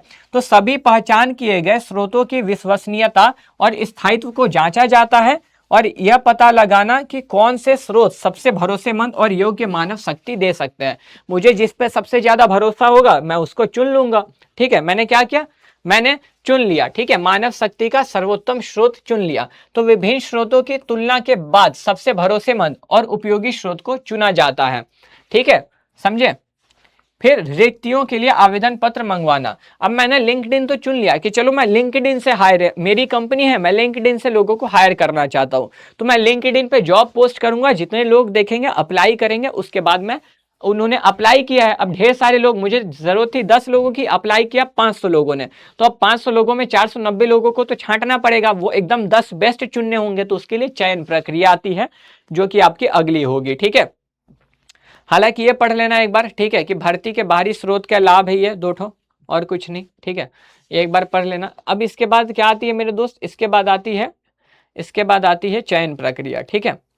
तो चयन प्रक्रिया को पढ़ने के पहले एक बार बाहरी स्रोत का लाभ देख लो। तो बाहरी स्रोत का लाभ क्या होता है, तो भाई आपको बहुत सारा ऑप्शन मिलता है, क्योंकि आप कंपनी के अंदर से हायरिंग नहीं कर रहे हो, है ना, बाहर से। तो बाहर से बहुत सारे लोग अप्लाई करते हो, उसमें अब मान लो 10 की जरूरत थी, 500 लोगों ने अप्लाई किया, तो 500 में जो सबसे 10 बेस्ट इंप्लॉय होंगे मैं उनको चुनूंगा, क्योंकि मेरे पास ऑप्शन है। तो विस्तृत पसंद, ठीक है, क्या कह रहा है, विस्तृत पसंद। दूसरा, नए खून की प्रविष्टि, मतलब नए नए लोग आएंगे। ये आंतरिक स्रोत तो है नहीं जो अंदर से भर्ती करी जा रही, नए लोग आ रहे हैं ना, बाहर से लोग आ रहे हैं, नए नए हैं, तो वही चीज। पक्षपात की संभावना कम होती है और प्रतिस्पर्धा भावना, मतलब अब कोई नया इंसान आ रहा है तो मैं किसको, ये मेरा दोस्त थोड़ी है जो उसको हायर करूंगा, मुझे 10 कोई बेस्ट लोग चाहिए, 500 में जो सबसे बेस्ट 10 लोग होंगे मैं उसको चुन लूंगा, पक्षपात नहीं। और नए लोग आएंगे अच्छा काम करेंगे, पुराने वाले लोग को यार ये तुम्हें से अच्छा काम कर रहा, कहीं ना इसका ज्यादा वैल्यू होने लगे कंपनी में और मेरा कम, तो वो कंपटीशन करना चालू करते हैं, तो इससे कंपटीशन होता है, ठीक है। अब इसकी सीमाएं क्या होती हैं, तो सीमाएं क्या, यह एक महंगी प्रक्रिया है। महंगी क्यों, क्योंकि बहुत समय लग जाता है, ठीक है। लोगों को अप्लाई करेंगे, 500 लोगों का इंटरव्यू लेना, उसमें से जो सबसे बेस्ट है उसको चुनना, तो ये सब बहुत महंगी प्रक्रिया, समय लगता है, पैसा से भी और धन से भी, मतलब समय से भी और धन से भी। मौजूदा कर्मचारियों के मनोबल को कम करता है ये, हालांकि ऐसा ठीक है थोड़ा थोड़ा होता है। मान लो पहले से कोई कंपनी में काम कर रहा है, ठीक है, और उस इंसान को वो काम आता है, ठीक। समझो मेरा एक कोचिंग था, ठीक है, मेरे कोचिंग में मेरा जो एक और टीचर था उसको इंग्लिश पढ़ाने आता था, वो हिंदी पढ़ा रहा था, और मैंने उसको ना पूछा, दूसरे को हायर कर लिया इंग्लिश पढ़ाने के लिए। उसको बुरा लगेगा ना यार, मेरे से तो पूछ सकते थे ना, नया क्यों रखा, मुझे ही थोड़ा सा ज़्यादा पैसा दे के इंग्लिश पढ़ाने के लिए बोल देते हैं, तो उनको ये चीज़ सही नहीं लगेगी, ठीक है। और अधिक समय लगता है, तो ये तो पता चल ही गया कि समय लगता है, बहुत टाइम लग जाता है इन सब काम को करने में, ठीक। अब आता है चयन। चयन का मतलब क्या है, तो देखो इतने सारे लोगों ने अप्लाई किया है, ठीक है, इतने सारे लोगों ने अप्लाई किया है, उनमें से कुछ चंद लोगों को चुनना जितनी हमें जरूरत है, उनमें से कुछ सर्वश्रेष्ठ लोगों को, कर्मचारियों को चुनना, उसी को चयन यानी कि सिलेक्शन बोलते हैं। तो यह वह प्रक्रिया है जिसमें अनेक उम्मीदवारों में से सबसे उपयुक्त व्यक्ति को पहचानने के लिए आवेदन पत्रों की जांच, परीक्षाएं और साक्षात्कार किए जाते हैं, ठीक है, तथा प्रत्येक चरण पर अनुपयुक्त उम्मीदवारों को बाहर किया जाता है, ठीक है। मतलब क्या, इसमें चुनना होता है, बोला ना कि उतने सारे लोगों में से कोई एकदम बेस्ट चुनना होगा, ठीक है, और जो बेस्ट नहीं उसको निकालो, छांटो, ठीक है, ये चीज। चयन प्रक्रिया देखो, चयन प्रक्रिया आवेदन की छांटनी से शुरू होकर नियुक्ति पत्र, उसके स्वीकार करने और कार्यस्थल पर सफल निष्पादन तक जारी रह सकती है, क्योंकि इसका अंतिम उद्देश्य कर्मचारियों के संभावित और वास्तविक कार्य निष्पादन का मूल्यांकन करना है, ठीक है, समझे। तो अब देखो चयन कैसे होता है, सोचो, तुम यहां पर समझो, ठीक है ना, मैं तुमको समझाता हूं। जैसे मान लो कंपनी में, ठीक है, कंपनी में लोगों की जरूरत थी केवल 10 लोगों की, ठीक है, और एप्लीकेशन अप्लाई किया लोगों ने 500, तो इन 500 फॉर्म को, ठीक है, इन 500 फॉर्म को एकदम सही तरीके से देखा जाएगा कि भाई इन 500 में सबसे बेस्ट 10 कौन है ना। तो सारे फॉर्म को, जितना एप्लीकेशन आया सबको सही से जांचा जाएगा, परखा जाएगा, ठीक है। आपका जो रिक्वायरमेंट था, मान लो आपने कोई तो रिक्वायरमेंट दिया होगा ना कि मुझे ऐसे लोग चाहिए, इस काम के लिए चाहिए, इतना एक्सपीरियंस होना चाहिए, तो आप अपनी रिक्वायरमेंट अपनी क्राइटेरिया से मैच करोगे, क्या ये इसी के लिए है, ठीक है। जो नहीं होगा उसको छांटते चले जाओगे। तो पहला पॉइंट आपको वही बोलता है, प्रिलिमिनरी स्क्रीनिंग, ठीक है ना। पहला पॉइंट आपको यही बोलता है कि आवेदन पत्रों में दी गई सूचना के आधार पर, ठीक है, इसके आधार पर अयोग्य अथवा अनुपयुक्त पद इच्छुकों की छंटनी में प्रारंभिक जांच प्रबंधक की सहायता करती है, ठीक है ना। प्रारंभिक साक्षात्कार सहायक है उन कारणों के आधार पर अस्वीकार करने में जो आवेदन पत्रों में दी गई सूचना में नहीं आई थी।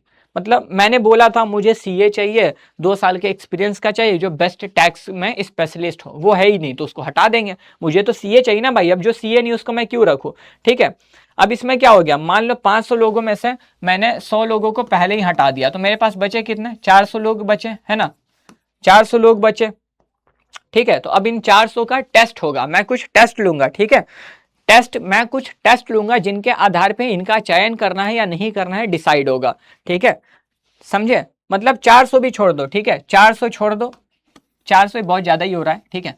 मान लो 50, ठीक है, 10 की जरूरत थी और एप्लीकेशन कितना आया, 50 का आया, ठीक है। शुरुआत में 10 को छांट दिए मैंने, शुरुआत में 10 को मैंने छांट दिए, तो बचा कितना, 40 बचा। अब 40 लोग बचे हैं, इन 40 लोगों का मैं क्या करूंगा, कुछ टेस्ट लूंगा, ठीक है। अब ये टेस्ट में अगर पास होंगे तो आगे जाएंगे, जो टेस्ट में पास नहीं होगा वो यहीं छट जाएगा, ठीक है। तो उसका क्या होगा, टेस्ट लिया जाएगा, ठीक है। चयन परीक्षाएं करी जाएंगी, और ये बहुत सारी परीक्षाएं होती हैं, जैसे कि पहला परीक्षा होता है बुद्धि परीक्षा, ठीक है। ये बुद्धि परीक्षा मतलब यहाँ पे ये जांचा जाता है कि ये बंदा नई चीजों को सीखने में सक्षम है कि नहीं। अगर मैं इसको कोई नया काम दूंगा तो ये क्या नया काम कर पाएगा, सीख पाएगा, ठीक है। तो ये उन महत्वपूर्ण मनोवैज्ञानिक परीक्षाओं में से एक है जिसका प्रयोग व्यक्ति के बुद्धि कोश स्तर को मापने के लिए किया जाता है, ठीक है, समझे। यह व्यक्ति के सीखने की योग्यता का अथवा ठीक है, यहाँ पे ध्यान देना, यह व्यक्ति के सीखने की योग्यता और अथवा निर्णय लेने की क्षमता, ठीक है, परखने की योग्यता को मापने का सूचक संकेतक है। मतलब यहाँ बेसिकली यही डिसाइड किया जाता है कि बंदा दिमागी रूप से कितना मजबूत है, ये सही डिसीजन लेता है कि नहीं, नई चीजें सीख सकता है कि नहीं, ये टेस्ट किया जाता है। फिर आता है कौशल प्रशिक्षा, है ना। तो यहाँ पर वही आया, ये भी जो है आपका नया कौशल को सीखने की संभावित कुशलता को मापती है कि यहाँ पे देखा जाएगा आप नई चीजें सीख पाओगे या नहीं, और सीख सकते हो तो कितनी जल्दी सीख सकते हो। क्योंकि अगर आप नई चीजों को सीखने में सक्षम नहीं हो तो कंपनी आपको क्यों रखेगी। हो सकता है आपको कोई नया काम मिल जाए, आप वो सीख ही ना पाओ, या हो सकता है आपको हायर किया जा रहा तो आपके लिए ही वो नया काम हो जो आप सीख नहीं पाओगे, तो आपको क्यों हायर करेंगे, है ना। तो वही चीज बोला, ठीक है। यह व्यक्ति के विकास करने की क्षमता का संकेत करती है, ठीक है। ऐसी परीक्षाएं व्यक्ति के भविष्य में सफलता के अंक स्तर को जानने का एक अच्छा संकेतक है, ठीक है। फिर होता है व्यक्तित्व परीक्षा कि व्यक्ति पर्सनैलिटी से कितना स्मार्ट है, मतलब आप कितने तेज हो, आप सही सोचते हो, आपका दिमाग धीरे चलता है, आप पर्सनैलिटी वाइज कितने अच्छे हो, ये चीज चेक किया जाता है, ठीक है। तो देखो, व्यक्तित्व परीक्षा व्यक्ति के संवेग, प्रतिक्रियाओं, परिपक्वता तथा उनके जीवन मूल्यों को जानने की संकेत देती है। यह परीक्षाएं पूरे व्यक्ति को परखने में सहायक हैं, इसीलिए इनका निर्माण तथा क्रियान्वयन दोनों ही कठिन है, ठीक है। फिर होता है व्यापार परीक्षा, मतलब इसमें बेसिकली जाना जाता है कि आप, ठीक है ना, आप कितना ज्यादा जानते हो, आप जो काम करने आ रहे हो उसको लेके आपकी नॉलेज कितनी है, ठीक है। तो यह परीक्षाएं व्यक्ति के उपलब्ध कौशल को मापती है, मतलब आप जो काम के लिए आ रहे हो आपको उसकी नॉलेज, मान लो मैं बिजनेस स्टडीज पढ़ा रहे आ रहा तो मेरा ये टेस्ट लिया जाएगा कि मुझे बिजनेस स्टडीज की कितनी नॉलेज है ना, ये टेस्ट लिया जाएगा, ठीक है। यह ज्ञान के स्तर तथा उनके क्षेत्र के व्यावसायिकता तथा तकनीकी प्रशिक्षण की कुशलता को मापती है। कौशल परीक्षा तथा व्यापार परीक्षा में अंतर यह है कि पहली परीक्षा व्यक्ति के कौशल अर्जित करने की संभावित क्षमता को मापती है तथा दूसरी उन वास्तविक कौशलों को उनके पास पहले से ही है, ठीक है। मतलब यहाँ पर जो होता है, यहाँ कौशल परीक्षा, यहाँ पर जो है ना, इसमें देखा जाता है कि आप नई चीजों को कितना जल्दी, इसमें नई चीजों को कितना जल्दी सीख सकते हो। इसमें देखा जाता है कि आपको जो आता है आप उसको ही कितने अच्छे तरीके से जानते हो, ठीक है ना। कौशल परीक्षा में नई चीजों को कितने आसानी से सीखोगे, इसमें पुरानी चीजें जो आपको ऑलरेडी आती हैं आप उसको कितने आसानी से सीखोगे, ठीक है। फिर आता अभिरुचि, मतलब अब देखो इसमें क्या है, आपको आपके काम में कितना इंटरेस्ट है, ठीक है, वो चीज देखा जा रहा है, बस और कुछ नहीं, ठीक है। तो अभिरुचि परीक्षाओं का प्रयोग यह जानने के लिए किया जाता है कि उसकी रुचि किस प्रकार की है अथवा उसका रुझान किस प्रकार के कार्य की तरफ है। मतलब आपको जो काम दिया जा रहा आप उसमें कितना ज्यादा इंटरेस्टेड हो, क्या आपको वो काम करना सही भी लगता है या नहीं। अगर सही नहीं लगता है तो फिर आपको क्यों रखेंगे, है ना, जाहिर सी बात है, समझे। ये चीज आपको दूसरा काम दिया जाएगा, समझे। तो वो तो कुछ टेस्ट, यानी कि हमने चयन में, है ना, चयन प्रक्रिया में जो परीक्षा लिया जाता है, सिलेक्शन टेस्ट होता है, हमने वो टेस्ट को देखा। अब खत्म कहाँ हुआ था, ये तो तीसरा है, ठीक है, रोजगार साक्षात्कार। मतलब अब जैसे कि हमने क्या, हमें 10 लोगों की जरूरत थी, है कि नहीं। अब 40 लोगों का मैंने टेस्ट लिया, ठीक है, 40 लोगों में टेस्ट में 20 लोग फिर से जो है बाहर हो गए, तो बचे कितने सर, बचे मुझे 20 लोग और बच रहे हैं। टेस्ट के बाद जो है ना 20 लोग और बाहर हो गए, ठीक है, टेस्ट के बाद 20 लोग और बाहर हो गए, तो 20 लोग बच रहे हैं। अब इन 20 लोगों का क्या किया जाएगा, अब इन 20 लोगों का इंटरव्यू लिया जाएगा, ठीक है। अब इंटरव्यू में क्या होगा, अब इन 20 लोगों का जो होगा क्या होगा, इंटरव्यू होगा। इंटरव्यू में क्या होगा ना कि ये जो 20 लोग हैं इनके बारे में और डिटेल से कंपनी के एचआर जो होते हैं ना, ह्यूमन रिसोर्स मैनेजर, ठीक है, कंपनी के लोग इनके बारे में और डिटेल से जानना चाहते हैं कि आप क्या हो, कैसे हो, कुछ और थोड़े बहुत जो सवाल जवाब होंगे वो किए जाएंगे, ठीक है। इंटरव्यू में अगर आप पास हुए तो आगे जाओगे, वरना इंटरव्यू में भी कुछ लोग छंट जाएंगे। मान लो इंटरव्यू में 20 लोग बचे थे ना, तो 20 लोग बचे थे और 5 लोगों को और छांट दिया गया, लो 5 लोग फिर से चले गए, तो बचे कितने, अब कितने बच रहे हैं सर, अब 15 लोग और रह रहे हैं, ठीक है। अब जो है 15 लोग और रह रहे हैं, मतलब लोगों को, कंपनी को 10 लोग चाहिए थे, 15 और बचे हैं। अब वो 5 लोग को किसी ना किसी तरीके से और छांटेगी, क्योंकि उसको जितनी जरूरत है वो उतने ही लोगों को रखेगी, ठीक है। तो यहाँ पर क्या हुआ, यहाँ पर क्या हुआ, देखो यहाँ पर हाँ, यहाँ पर उनका जो है इंटरव्यू लिया गया, ठीक है। तो देखो साक्षात्कार औपचारिकताएं होते हैं, ठीक है, विस्तृत रूप से बातचीत करके यह मूल्यांकन किया जाता है कि आवेदक पद के लिए ये बंदा मतलब जिस बंदे को हम हायर करें ये सही है कि नहीं। साक्षात्कार करने वाले की भूमिका सूचना प्राप्त करने की है, साक्षात्कार देने वाले की सूचना देने की। मतलब जो बंदा इंटरव्यू ले रहा है वो सामने वाले के बारे देखो मैं इंटरव्यू किसी का लूंगा तो मैं तुम्हारे बारे में जानना चाहूंगा, तुम इंटरव्यू दे रहे हो तो तुम मुझे अपने बारे में बताना चाहोगे, हम दोनों का ये रोल होता है, ठीक है। आजकल साक्षात्कार देने वाले साक्षात्कार करने वाले से भी काफी सूचनाएं ले लेते हैं। मतलब अब तो ऐसा भी चलता है कि जब आप इंटरव्यू खत्म करते हो ना तो आपसे ये भी पूछा जाता है क्या आप भी हमारे से कुछ पूछना चाहते हो, हमारे बारे में कुछ जानना चाहते हो, तो पूछ लो, जानो, आपको मौका मिलता है, ठीक है ये चीज।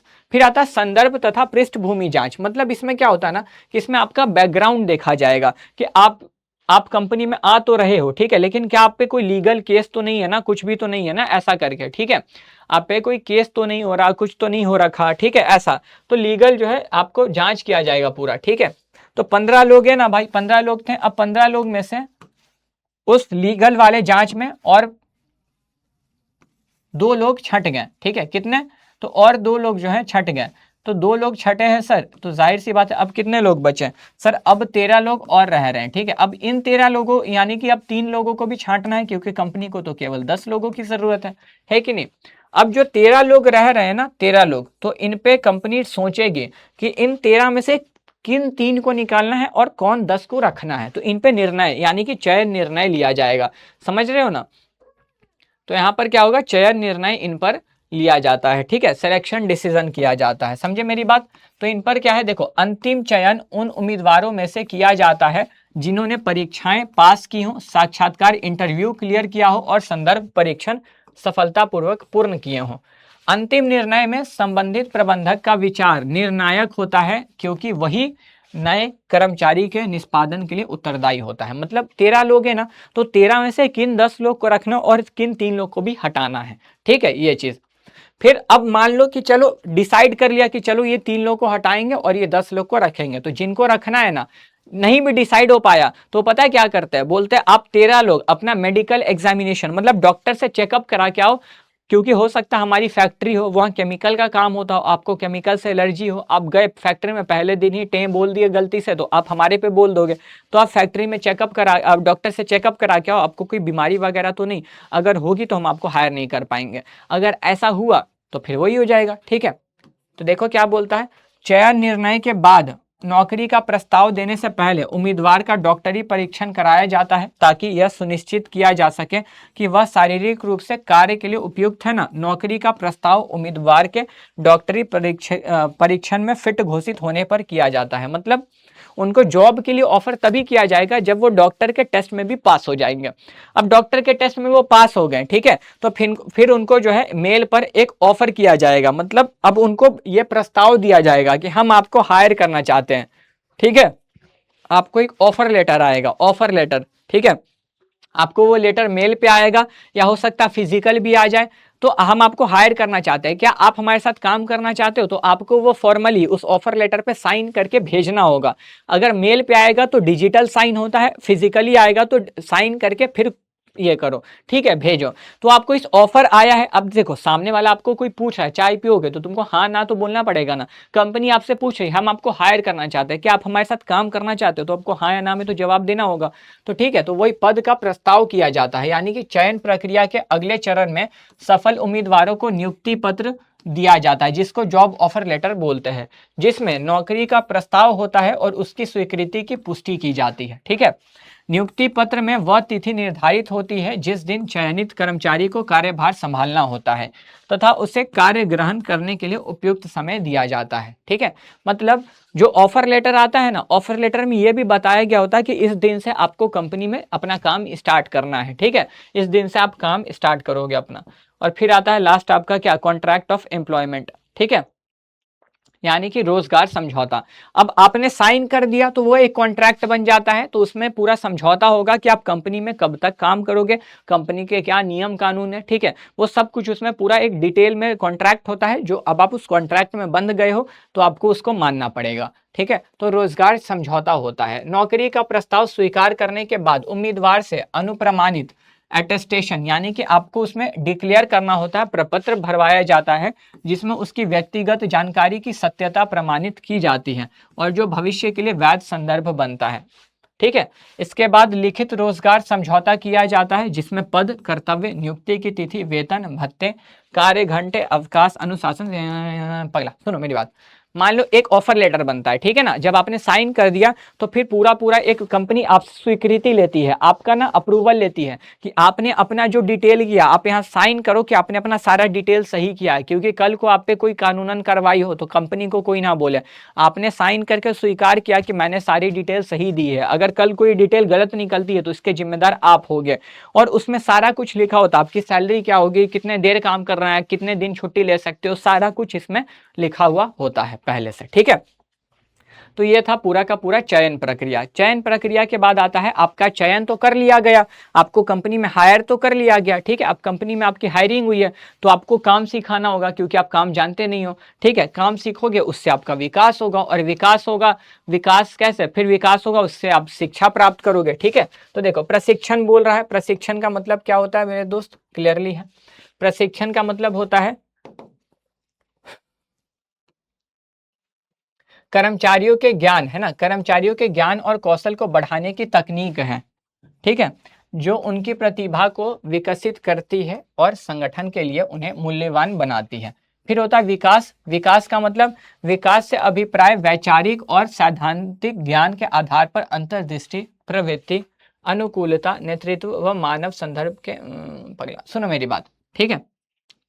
ये होता है ना कि आप जो भी काम कर रहे हो उससे आपका डेवलपमेंट, आप चीजें सीख करके आपका एक विकास होना, आप आगे भविष्य में अच्छा काम करोगे। ठीक है। ये चीज। अब इसमें फिर लास्ट आता है शिक्षा। तो शिक्षा क्या है, शिक्षा से आपके ज्ञान में वृद्धि होगी। ठीक है। तो शिक्षा से कर्मचारियों के ज्ञान व समझ को बढ़ाने की प्रक्रिया। अब सोचो ना, आप पढ़ रहे हो तो आपका नॉलेज बढ़ रहा है ना, तो शिक्षा क्या, आपके ज्ञान को बढ़ाने की एक प्रक्रिया है। इसका कार्य क्षेत्र प्रशिक्षण की तुलना में विस्तृत है। यह एकाग्र व विवेकपूर्ण दिमाग विकसित करता है, जो कर्मचारियों को, मतलब शिक्षा से क्या होता है, आपको सोचने समझने की शक्ति मिलती है कि हमें ये काम करना है या नहीं करना है। ठीक है। अब यहाँ पे आपको जो ट्रेनिंग बोला है ना, ये ट्रेनिंग 2 प्रकार की होती है। ठीक है लाले, ये ट्रेनिंग कितने प्रकार की होती है, तो ये ट्रेनिंग आपकी 2 प्रकार की होती है। ठीक है। प्रशिक्षण की विधियां बोल रहा है तो देखो वही चीज, प्रशिक्षण की बहुत सारी विधियां हैं, इन्हें विस्तृत 2 समूह, 2 रूप में बांटा जाता है, जिसमें एक होता है ऑन दी जॉब और एक होता है ऑफ द जॉब। ठीक है। एक आपका कौन सा होता है सर, एक आपका ये ऑन द जॉब हो गया। ठीक है। एक आपका ये हो गया और दूसरा आपका ये हो गया ऑफ द जॉब।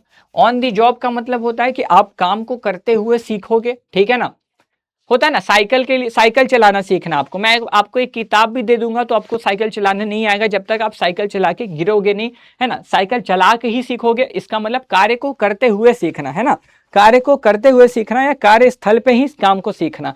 और ऑफ द जॉब का मतलब होता है कि पहले काम को सीखना फिर उस काम को करना। ठीक है। तो जिसमें सबसे पहला आपका आता है वही ऑन द जॉब। ठीक है।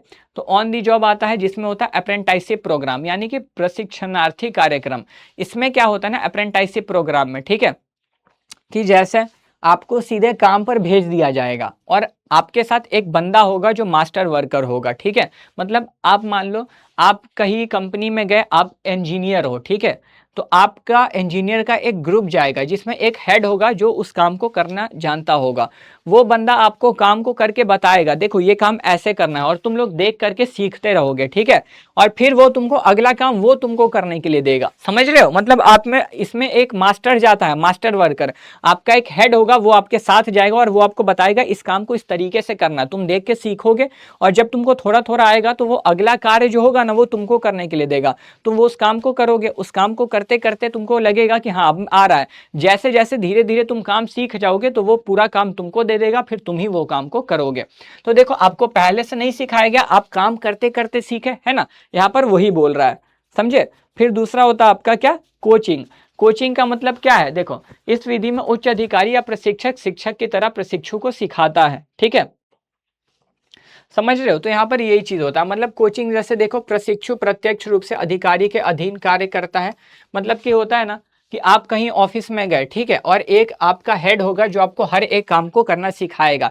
जैसे आप सीए में करोगे ना आर्टिकलशिप, तो आपको वहां पे पहले से आपको ना जीएसटी भरने के लिए पहले आपको आपके जो सीए होंगे, सर होंगे, आपको वो सिखाएंगे, ठीक है। उसके बाद फिर आप अपने आप करोगे, तो मतलब वो आपको कर करके बताएंगे और आपको देख देख के वो काम को करना होगा। अप्रेंटिसशिप ट्रेनिंग इसी को, कोचिंग इसी को बोलते हैं, ठीक है।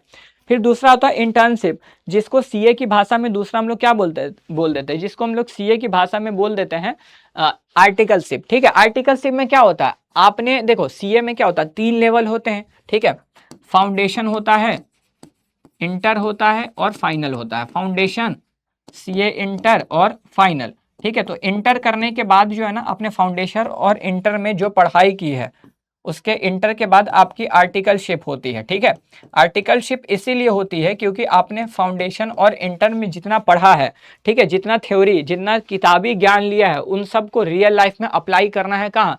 अब आपने जितना अकाउंटिंग करना सीखा है, जीएसटी सीखा है, टैक्स सीखा है, उस सबको अप्लाई करना होगा। असली कंपनी में आप काम करने के लिए जाओगे, ठीक है, असली कंपनी में आप काम करने के लिए जाओगे और आपको बदले में स्टाइपेंड मिलेगा, ठीक है ना, सैलरी नहीं, स्टाइपेंड मिलता है। आप सही में काम करोगे, सही में अकाउंटिंग करोगे, सही में जीएसटी भरोगे, सही में टैक्स भरोगे, तब जाके आपको वो काम करने आएगा। तो वही आपका ये हो जाता है, ठीक है ना। तीसरा आपका ये हो गया, ठीक है। फिर लास्ट आपका आता है क्या मेरे दोस्त, कार्य बदली। अब कार्य बदली का सीधा मतलब है कि पहले आपको जो है दूसरा काम दिया था, अब दूसरा काम दे दिया। मतलब पहले आप उत्पादन विभाग में थे, अब आप वित्त विभाग में चले गए। तो पहले आपको उत्पादन का काम आ रहा था, अब वित्त का आएगा, है ना। तो ऐसे काम को बदल बदल के, थोड़ा सा काम आपसे ये वाला कराए, थोड़ा सा काम वो कराए, थोड़ा सा काम ये कराया, तो थोड़ा थोड़ा करके आप सीखते जाओगे, है कि नहीं। तो ये है कार्य बदली, ठीक है। ये चीज, ये सब आप लोग रीड कर लीजिएगा, मैं पीडीएफ अपलोड करवा दूंगा। डन हो गई बात, ठीक है। अब देखो, अब आता है ऑफ द जॉब में। ऑफ द जॉब में आपका ये आता है, ठीक है। ऑफ द जॉब का सीधा मतलब है कि काम को करने के पहले सीखना, ठीक है। जिसमें सबसे पहले आता है सम्मेलन या क्लासरूम लेक्चर। मतलब ना, क्लास में आप बैठोगे, आपको पूरा पहले पढ़ाया जाएगा, फिर आपको करने दिया जाएगा, है कि नहीं। मतलब आपको पहले पूरा सिखाया जाएगा, पढ़ाया जाएगा। जैसे सीए करोगे ना, तो फाउंडेशन और इंटर में आपको पहले पूरा पढ़ा दिया जाएगा, फिर आप आर्टिकलशिप करोगे। तो पहले आपको बेसिक ज्ञान दे दिया गया, फिर आप उसको रियल में अप्लाई करने के लिए आए हो, है ना। तो काम को करने के पहले सीख लिया, पहले ही नॉलेज लेके। दूसरा चलचित्र, चलचित्र का मतलब फिल्म। तो कई बार होता है ना कि हम लोग यूट्यूब से वीडियो देख के कुछ चीज करना सीख जाते हैं, है कि नहीं। तो हमने क्या किया, यूट्यूब से वीडियो देखा, हमने वो फिल्म देखी, हमने वो वीडियो देखा, और फिर वो देखने के बाद कर रहे हैं। मतलब वीडियो देख के हमने सीख लिया, अब हम लोग उस काम को कर रहे हैं ना। तो कार्य को करने के पहले हमने सीखा, है कि नहीं। तो ऑफ द जॉब विधि, ठीक है। फिर तीसरा आता है केस स्टडी। केस स्टडी जैसे आपके बिजनेस स्टडीज में भी होता है, ठीक है। इसमें क्या होगा ना, आपको एक केस दे दिया जाएगा, मतलब एक स्थिति, एक सिचुएशन दिया जाएगा और बोलेगा इसमें ये ऐसा है। जैसे मैं तुमको बोलूं, ठीक है, कि एक प्रबंधक है जिसको टारगेट दिया गया था कंपनी में कि 500 शर्ट बनाने हैं, एक दिन में बनाने हैं और 5000 में बनाने हैं, और उसने एक दिन में तो नहीं बनाए लेकिन 5000 में बना दिया। तो वो यहाँ पर एफिशिएंट है ना, वो यहाँ पे प्रभावपूर्ण, मतलब इफेक्टिव नहीं, उसने सही समय पर काम नहीं किया, लेकिन सही लागत पे काम किया, है कि नहीं। तो आपने कैसे पता किया, ये एक पूरा केस था, आपको पता लगा ना। तो जैसे आप लॉयर वगैरह बनोगे ना, तो आपको इसमें केस लॉ में केस स्टडी पढ़ाई जाती है। पूरा केस होगा जिसपे आपको कॉन्सेप्ट अप्लाई करना होगा। अच्छा, ये कॉन्सेप्ट ऐसे अप्लाई होता है, तो ये केस स्टडी में सीखते हैं। मतलब अगर आपको रियल लाइफ में ऐसा केस देखने को मिले तो आपको ये काम करना है, ये केस स्टडी में आप सीखते हो, ठीक है। फिर कंप्यूटर प्रतिमान। कंप्यूटर प्रतिमान का मतलब है कि कंप्यूटर मॉडलिंग, ठीक है। कंप्यूटर पे आपको चीजें सिखाई जाएंगी कई बार। फिर एक होता है वेस्टिबल ट्रेनिंग, यानी कि प्रकोष्ठ, ठीक है। प्रकोष्ठ जैसे आपने वीडियो गेम देखा है, ऐसा ऐसा गाड़ी वाला होता है जो सामने रोड है और गाड़ी चल रहा है ना। तो अमेरिका, जापान में जब आप ट्रेनिंग करोगे गाड़ी वगैरह, ट्रेन चलाने का, आप अगर जॉब करना है ना आपको, तो वहां पे पता है क्या होता है, डायरेक्ट चलाने नहीं दिया जाता कि ले जाओ सुझा देना फिर तुम सीख जाओगे, अपना मुंह कान फुड़वा लो फिर सीख जाओगे। वहां ये नहीं होता है। वहां होता है कि पहले आपको एक डमी मॉडल, एक ना वैसा ही वीडियो गेम जैसा दिया जाएगा, जिसपे आप सीखोगे, जिसपे आप चला चला के सीखोगे। जब आपको लगेगा, उसको लगेगा कि हाँ तुम सीख गए हो, तब वो आपको असली काम करने के लिए देगा, वरना वो आपको डमी मॉडल पे काम करवाता रहेगा, ठीक है, समझे। फिर एक लास्ट आता है आपका प्रोग्राम नियोजित अनुदेश प्रशिक्षण। मतलब एक प्रोग्राम होगा जहां पर आप जाओगे, आपको चीजें बताई जाएंगी, ये सारा काम ऐसे ऐसे होता है, और धीरे धीरे करके आप पूरा का पूरा सीख जाओगे। इस पूरे नोट्स में वही लिखा, आप रीड करोगे आपको चीजें समझ में आ जाएंगे, ठीक है। मतलब एक प्रोग्राम होगा, समझो ना, होता है ना, हम लोग कई बार प्रोग्राम में जाते हैं, प्रोग्राम में हम लोग नई चीजें सीख के आते हैं ना, तो वो प्रोग्राम होगा जहाँ इसके पर्सनली इसके बारे में सिखाया ही जाएगा। जैसे इतना सारा सेमिनार होता है, वेबिनार, सेमिनार सुने हो ना, वेबिनार, वेबिनार क्या जो ऑनलाइन होता है उसको वेबिनार बोलते हैं। अब देखो बहुत सारे लोग यूं ही स्टॉक मार्केट में वेबिनार सेमिनार लेते रहते हैं, मतलब वहां पे वो आपको स्टॉक मार्केट सिखाते हैं, 1 से 2 दिन में वो चीजें सिखा देंगे पूरा, फिर आपको खुद ही करना होगा। तो वही यही है, ठीक है, ये क्या है, प्रशिक्षण, वही चीज है, ठीक। और इसी के साथ मेरे दोस्तों आपका होता है चैप्टर खत्म, ठीक है। होमवर्क है आपको कि प्लीज रिवाइज कर लीजिएगा इस चैप्टर को, ठीक है। होमवर्क मैं आपको बस यही दूंगा, प्लीज रिवाइज,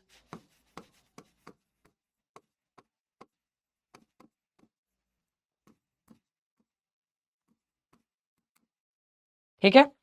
चलिए, तो आपका ये चैप्टर मेरे साथ खत्म हो गया। मैं उम्मीद करता हूँ आपको ये वन शॉट पसंद आएगा, ठीक है, और आपको ये अच्छा लगेगा और आपके सारे कॉन्सेप्ट्स भी क्लियर हो जाएंगे। नोट्स अपलोड हो जाएंगे, कहाँ मिलेंगे, आपके PW ऐप पे, विश्वास बैच में, है ना, ऐप में मिलेंगे, नोट्स भी मिलेंगे, लेक्चर्स भी मिलेंगे, ठीक है। आप वहां से अपनी पूरी तैयारी अच्छे तरीके से, बिल्कुल फ्री ऑफ कॉस्ट है, फ्री में कर सकते हो, कोई दिक्कत नहीं आएगी, ठीक है।